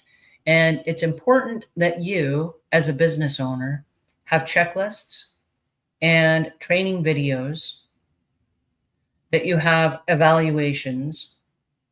And the evaluations is another word for critique, that you're able to critique your employees and that you're able to let them know when they're doing something right, catch them doing things that are right, help them when they're doing things that are wrong, and make sure that they understand how to do things differently so that they don't find themselves feeling stupid on a job and not knowing what to do. It's really important that you have some kind of an alignment session with your employees. And if you set it up from day one, on the hiring day, you say, hey, listen, every Monday at 11:15, you and I are going to meet face to face. And during that time, you're going to be able to share with me anything you want about the business. You can give me tips. You can give me suggestions. You can give me your feedback. You can tell me how a customer operated that you did or didn't like. You can tell me about your coworkers. You can tell me about even your personal life or anything else that's happening. Okay. But 11:15 every single Monday is time for me and you. And I'm going to honor that time unless on Sunday night at 6 p.m. you tell me you don't need that time. When you turn in your progress report for the week, if you make a note on it, hey, I'm good for tomorrow, I don't need to meet with you, that's fine. We don't have to meet. But any Monday from here, as long as you work for me at 11:15 a.m., that is your time, okay? And you might block it off, 11:15 to noon or 11:15 to 11:30, whatever the time is you've allocated for that person. But it's a standing window where there's going to be an open feedback loop because people want to be heard. And if you have employees that don't feel like you're listening, they don't feel like their opinions matter, they don't feel like their recommendations or suggestions matter, and there's not an open feedback loop where you don't feel like you can talk to them because they're 20 years older than you and you feel like they already know it all and they've been cleaning a lot longer than you, if there's not an open feedback loop, eventually your business will break down. Not just during uncertain times, but during all the time, okay? I can't tell you how many times cleaning companies have come to me and they've said, I feel like my business has been hijacked by my employees. I feel like they're sneaking around behind my back. They're talking bad about me. They're stealing my clients. I don't feel like I'm even part of the business anymore. Okay. What's happening is there's a breakdown in that feedback loop. And so there needs to be a time on the calendar. We talked earlier about time blocking. In that time blocking, you need to set up those meetings. And I'm going to throw a couple of other things at you. This is not employee disciplines, but goes back to personal disciplines. The alignment session you should have on the calendar with yourself, your own alignment session where you sit down and you evaluate your own personal life. This you can do with a therapist if you want, but it's your own personal session. You should have one with your employees. You should have one with your spouse or your partner. You should have one with your kids. You should have one with your parents. You need alignment sessions in order to keep those relationships in check, because nobody's an island. Nobody lives alone. Nobody operates in a vacuum. And I say that we all operate with vacuums, but we need other people in our lives. And if we haven't put that on our schedule, and that sounds really clinical. Oh, you're going to schedule a time to meet with your parents? Yeah, I am. For 33 years, I have a standing appointment with my mom every Monday night at 7 p.m. every single week. And I meet with my entire family every Sunday night at 7 p.m. And so every Sunday night, it doesn't matter where in the world I am, I will drop what I'm doing at 7 p.m. Eastern Standard Time, and I will jump on a Zoom call with my family. And every Monday, no matter where I am in the world, I will stop at 7 p.m. on Monday night because I'm going to be on the phone with my mom. It's time blocked into my schedule. And because it's time blocked, nobody can buy that time. Nobody can interrupt that time. My phone is on mute. You cannot get to me because I'm on the phone with my mom. Time blocking. And it happens, and it has happened every single week for 33 years with my mom. Why? Because it's on my schedule. Isn't that awesome? Now, the reason I bring it up is this. We create systems that save us. So if I don't get to talk to my mom all week, guess what? I know for a fact we're going to talk on Monday. And sometimes I want to talk to her on Saturday. So guess what? I can still pick up the phone and call her on Saturday. But I'm still going to talk to her on Monday because I have a standing appointment. So you can always divert or take a sidestep from the plan. But if you have a plan in place or you have an operating procedure in place, it will save you during all the times, right? So my suggestion is save that time for employees. Make something on your schedule for employees so there are never any surprises. Do we have any notes on that before we continue? All right, the next one is a performance check-in. The performance check-in is very similar to the alignment session, but this time it's actually going to be focused on how did you do? You are the employee. How did you do? And so I'm looking for a feedback loop. I want to know, do you like your job? Do you feel success in your job? Are you empowered in your job? Are you getting to a point where you're burned out in your job? Do you hate the customers? Do the customers hate you? Like, what is happening? And if you're doing fantastic and you're getting great ratings and reviews and everybody's loving you and you're doing a swimming job and whatever, you should be paid and reimbursed for that. And so at Savvy Cleaner, we take 10% off every job, gross. And it goes into a fund, and that fund is allocated for breakage and callbacks. So if we break somebody's lampshade, for example, or we break something, money comes out of that we save from every job, and it goes to pay for that.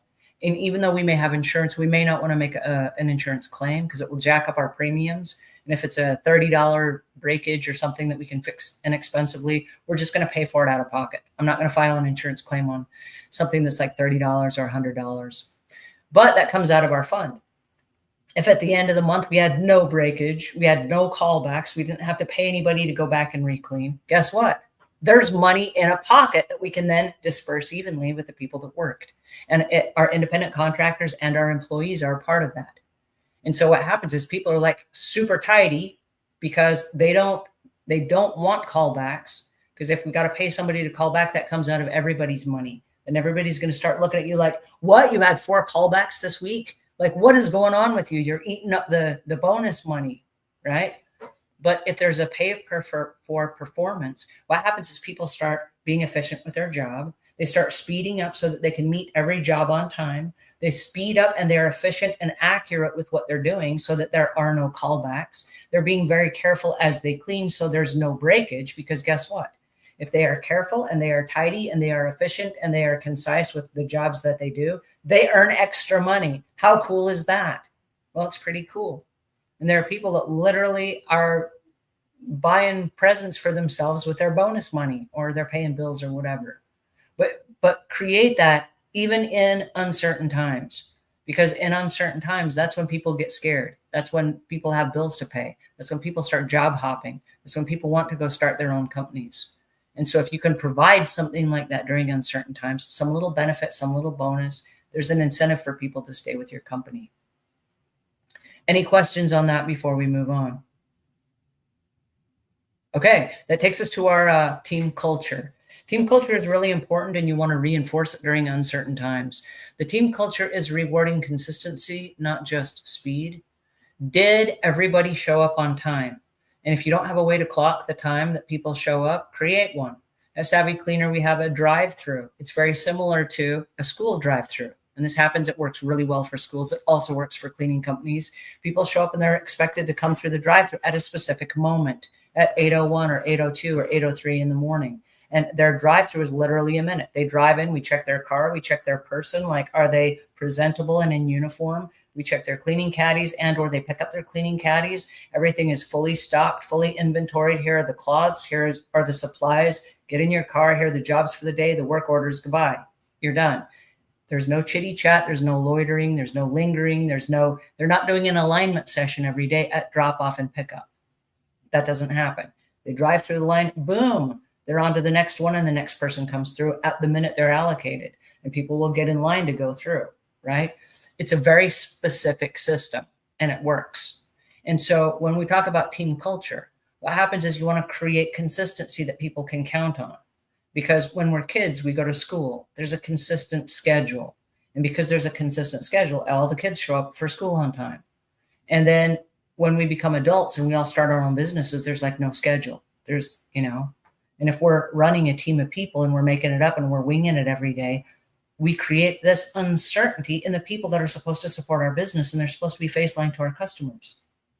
And so if we can't create the consistency for them, they're not going to spread that to the customers. But if they leave the job, and what do we know? We know if they came through the drive-through and they picked up their stuff, they're on their way, they're en route to a job.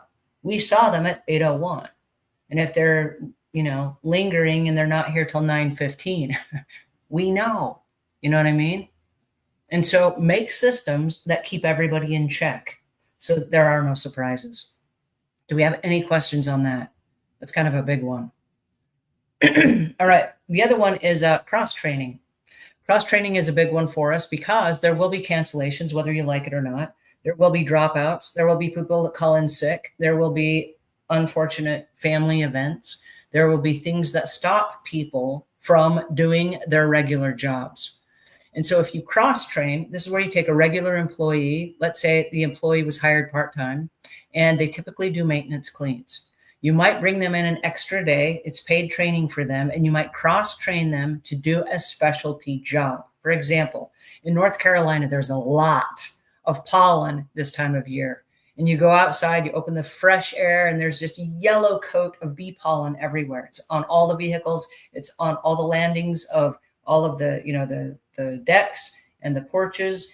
And if people have screened-in porches, it's all over the patio furniture. It's all over the table, the coffee table. It's over all the stuff that the pollen can get to. If people open their windows and the pollen comes in the house, it's on everything. And so you might train somebody to clean back patios and porches with nothing but pollen.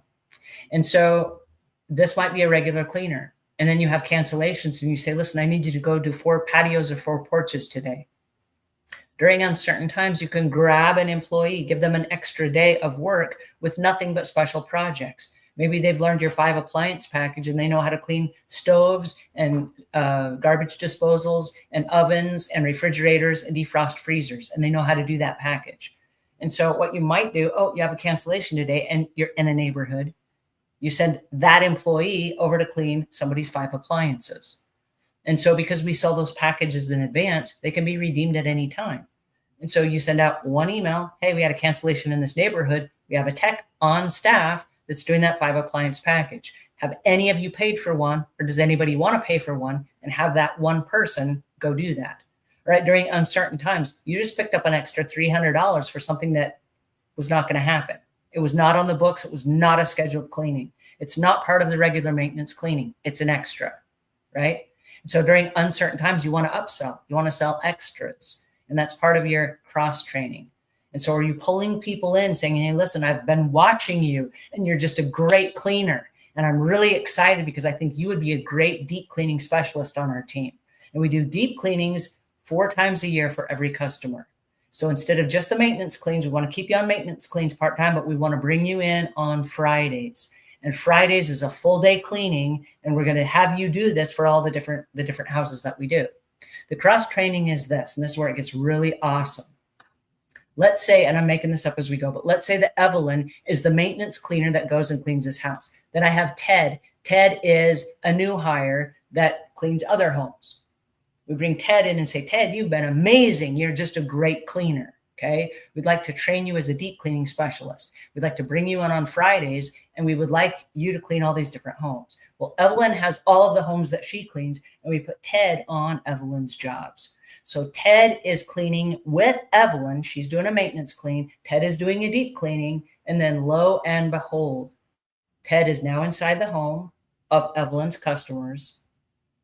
He finds out the customers' pets, the customers' parents, the customers' kids, the layout of the house, the family, how they operate, and all the things of being inside someone's house.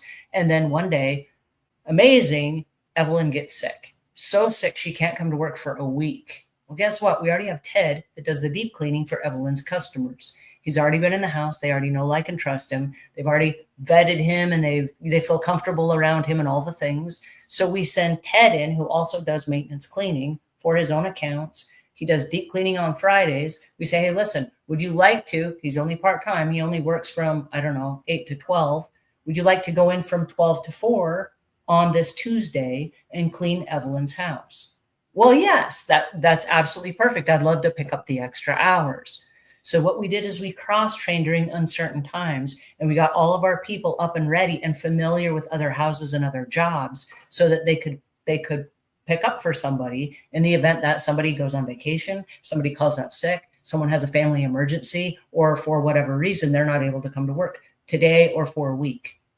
And if you've cross-trained all of your jobs and all of your people, you're not going to find people that are like, well, I'm just really uncomfortable doing that job. I just don't know how I'm going to pull that off.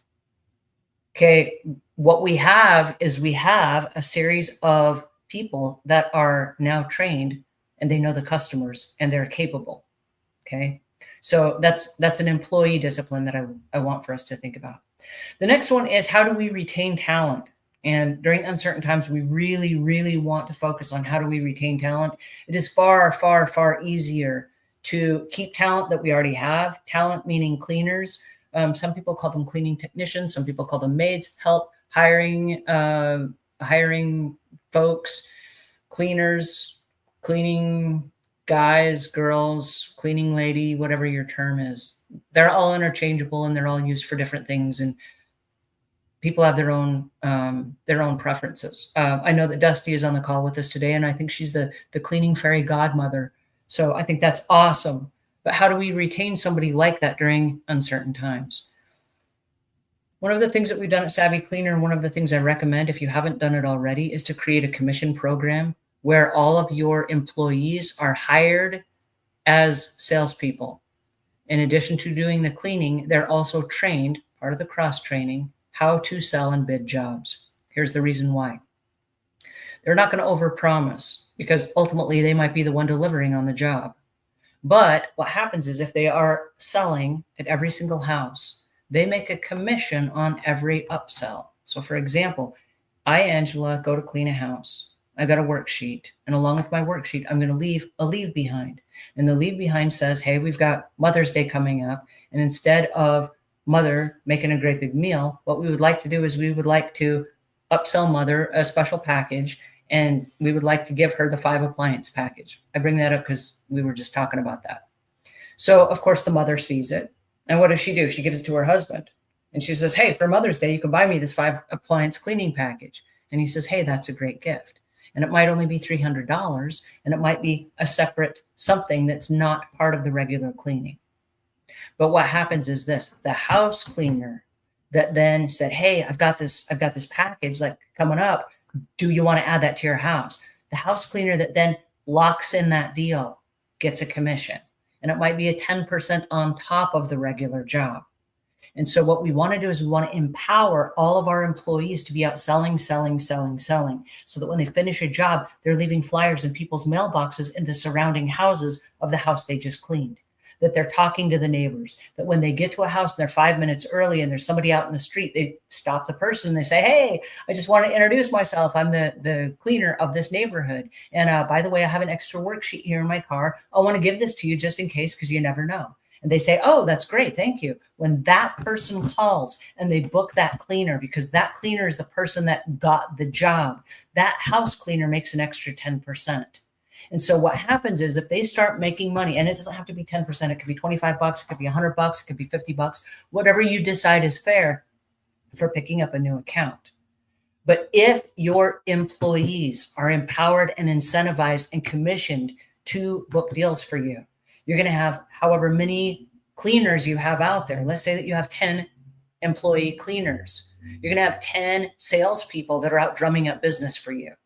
And so your money is not going now to Google ads and all the things to drum up new business. What you're doing is you have real life people that are in uniforms, that are on staff, that are out in the field, that are doing the work, that understand the scope of the work, that understand the job, that are in the neighborhood, that have ratings and reviews. You see where I'm going with this? These are qualified salespeople that have been trained to your company culture. They understand how you operate. I mean, you're never going to get a better salesperson than that. And there's so many cleaning companies that are like, well, I don't want my employees to sell. Why? You're never going to get a better salesperson than the person that's going to show up to do the job.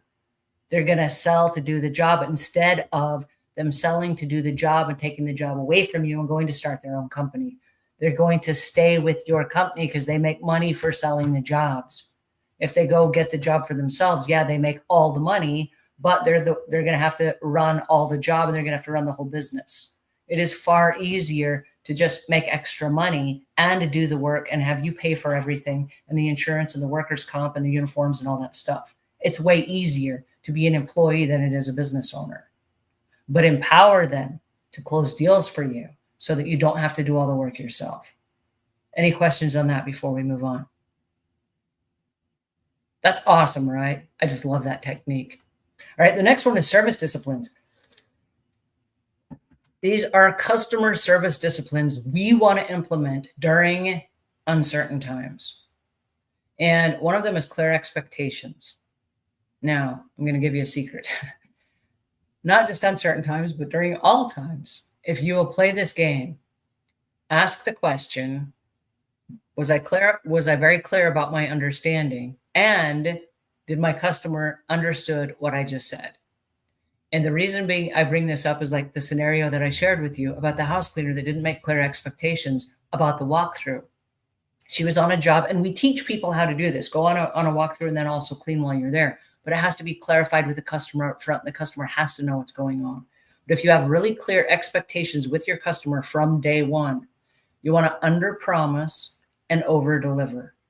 And so what happens is when you leave, instead of the customer scratching their head going, what just happened? You want them to say, oh my goodness, that was amazing. That was the best clean we've ever had.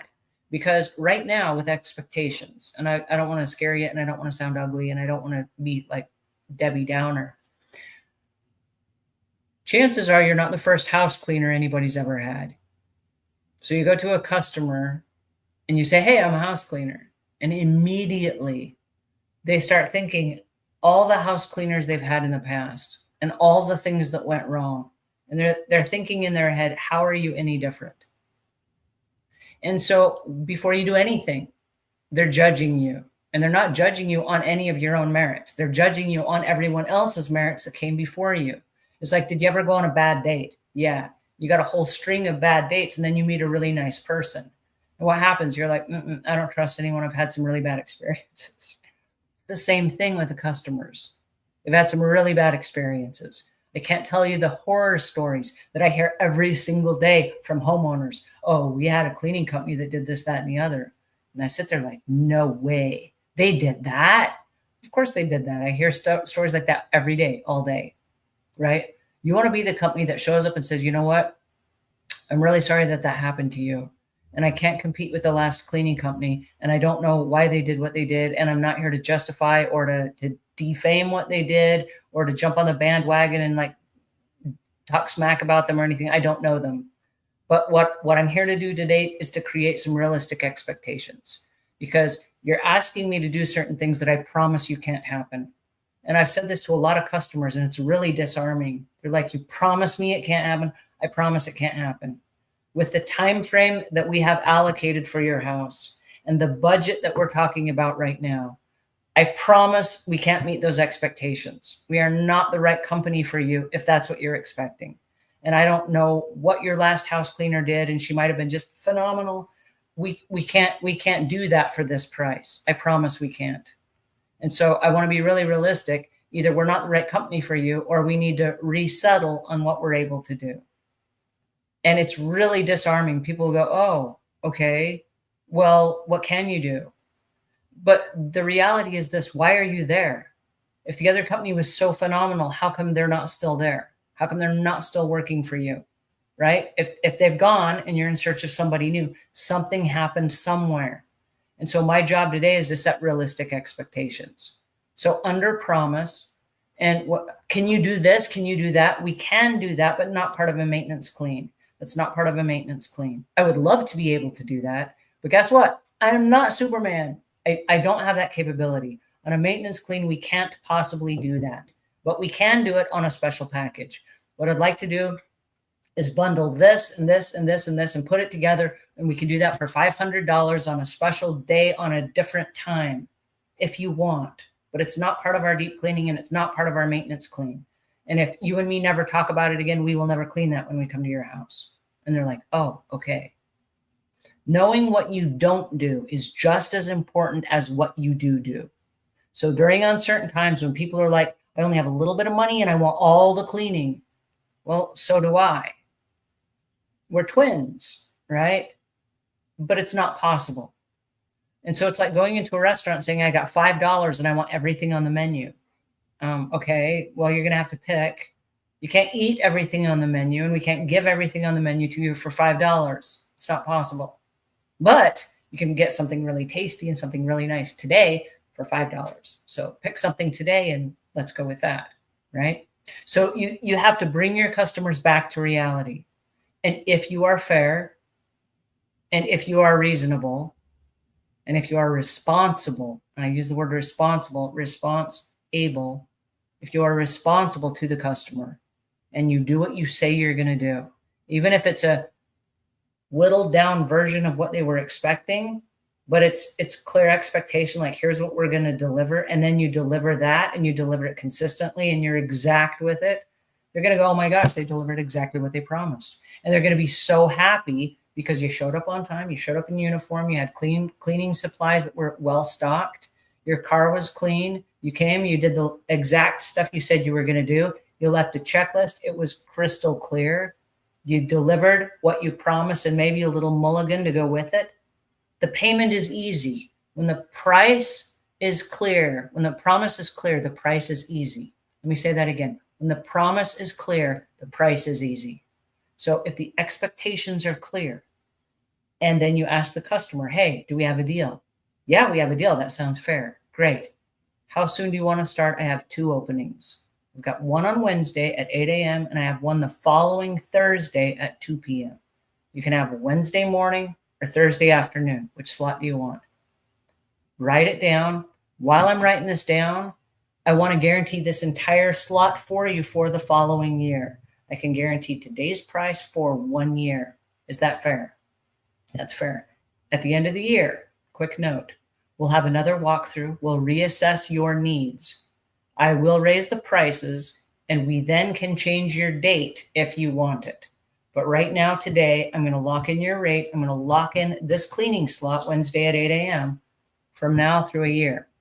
If within 2 times you cancel unnecessarily, you're not sick, you're not dead or whatever, and you just cancel on me randomly because you didn't feel like it, you lose your slot and your price guarantee. Do you understand? They're like, "I understand." Guess what? From day one, you set crystal clear expectations. And then in the back of their mind, they're like, don't cancel. I'm going to lose my slot, my rate. So because you set crystal clear expectations, you're not reinventing it at every time. The customer's not wondering every time. And all of your rules and regulations are on that worksheet that you leave behind at every cleaning. Do we have any questions on that before we move on?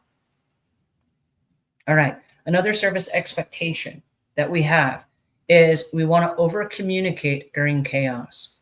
This is when there's a blizzard. We're not going to be able to come out today. There's a blizzard. What we want to do is we want to make sure that as we're talking to customers that we say, hey, listen, during inclement weather, if we can't get up the hill and there's ice on that hill, we're not going to send anybody out because you're probably at home sleeping in. And we don't want to put our cleaners in harm's way. So I'm going to give you a call prior to that and say, hey, listen, we're expecting an ice storm. We've put all cleaning on pause for tomorrow. So if that happens, there won't be a makeup day. It will just be paused until the following cleaning at no harm, no foul, right? It's setting one of those clear expectations. If there's a staff change, if somebody cancels, somebody calls out sick, if there's a dropout, somebody quits, if you're sending a contractor in place of an employee, all of that needs to be communicated in advance to the customer. And so again, we need to have their email, we need to have their phone number so you can reach them via SMS, but we're going to communicate all of the irregularities as soon as possible so that there are no surprises. And so the customer, even though we don't see some of our customers like ever, like you meet them on the walkthrough and like you never see them again, you need to have a direct line of communication with them. So that if you get locked out at a house, or if something irregular happens in a house, or something irregular happens with your business, you can contact them with a quick text and they will take your text. And so that's a question you have to ask when you're setting expectations. If I contact you, and I will never contact you just for kicks, like, hey, I'm wasting your time. I will only contact you when there's an emergency of some sort. What number do I get through that's going to go directly to you and you're going to answer me? And they say, this is the number. Okay, great. If there's an emergency, I get locked out of your house or something happens, I'm going to contact you directly on this line. You got to take my call. You got to answer my text. And they go, okay, you're setting the expectations right up front. But whenever there's an emergency, there's a cancellation, the inclement weather, somebody calls out, you're going to give them a text right away or call them. Ask them, what's your preferred method of contact? They might say, call me. They might say, text me. Usually people will say text. Okay, great. Now you know, and get their permission. All right. Any questions on that before we move on? We've got just a couple left. Service disciplines that we really want to make sure that we are on top of is handling complaints with grace and speed. And I want to add to this, don't argue or dwell on the complaints. Now, in every business, I don't care who you are, you're going to get some complaints. This happened. I'm really sorry that happened to you. Okay. You're going to acknowledge it. I'm really sorry that happened to you. How can we make it right? And the reason I say that is because if you argue with a customer, I can't tell you how many house cleaners will get in these big knockdown, drag out fights with their clients. What do you think is going to happen? I mean, what happens is you lose the job. You literally lose the job. And so the suggestion is, if we can prevent things from happening in the beginning, let's do that.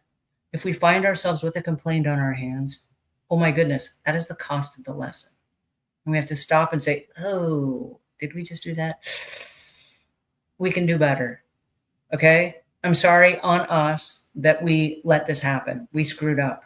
Take responsibility, fix it. If you can't fix it, refund it. And then from then on, make a note. Go to the Google Keep file and make a new standard operating procedure. We just screwed up at this customer's house. Here were the scenarios that were surrounding it. We fouled up in this particular area because we dropped the ball here. Let's not ever do that again. Here's the safeguard so that this never happens. And in the event that this ever happens, here's what we did. We ended up refunding 100% of the customer's money. That was on us. That was our fault. We did that. Okay. Let's not ever do that again. We don't want to give the money back. That's how we earn a living, is we do not give money back. Okay. So that's on us. We did bad. Let's make sure that never happens again. And so you want to make sure that when there's a complaint, deal with it as gracefully as possible. Don't argue. Don't fight. Don't play it over again in your head over and over and over again and make yourself feel bad over it. It's a cost of doing business. It sucks. I'm sorry that it happened to you. Get over it and then don't ever do it again, right? Prevent it from happening by creating a standard operating procedure. All right, one more, and then that's it for today. We're running out of time. The next one is ask for customer feedback. This is really important, and it is something that during difficult times, customers will still give you. And so ask for feedback when you're doing well, ask for feedback when you're doing poorly. Ask if there are any things you can do differently to make the situation better. What is the best user experience? And so, as we're talking to customers, it's really important to contact your customers, and you can do this during uncertain times. And I recommend you do if you have a little bit of extra time. If times are slow and you've had cancellations and or somebody is working for you and they don't have a job today, pull them into the office and have them start calling customers to say, hey, listen, I haven't seen you in 6 months. We've been cleaning your house every single 2 weeks and we miss you. I haven't seen you face to face, but I just wanted to check in and see how things are going. Are we meeting your standard of excellence? Are we meeting your expectations? Are we doing what we said we would do? Is there anything that we could do to make our cleaning for you a better user experience? And what happens is you create loyalty with those customers when they know they're being heard, when they know that you care. And chances are everybody has one or two little things they would tweak. They're not big things, but one or two little things. And if you can meet those and tweak those, you're going to have customers for life. All right, our time is up for today. This has been so much fun. I've loved the comments that have come in on the side. I've loved seeing you down here. Those of you that have joined in person, sorry we did not get to speak with you face to face. I know many of you are working.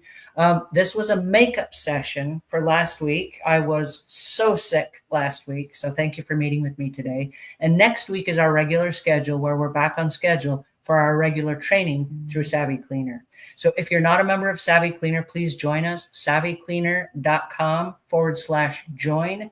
And we have these sessions twice a month. And so I will see you next week, same time, same place. And the email will go out on Tuesday with the VIP link for all of the members. So those of you that joined us today that are not part of Savvy Cleaner, thank you for joining us. Super fun. And I wish you well in your cleaning business. So until we meet again, leave the world a cleaner place than when you found it.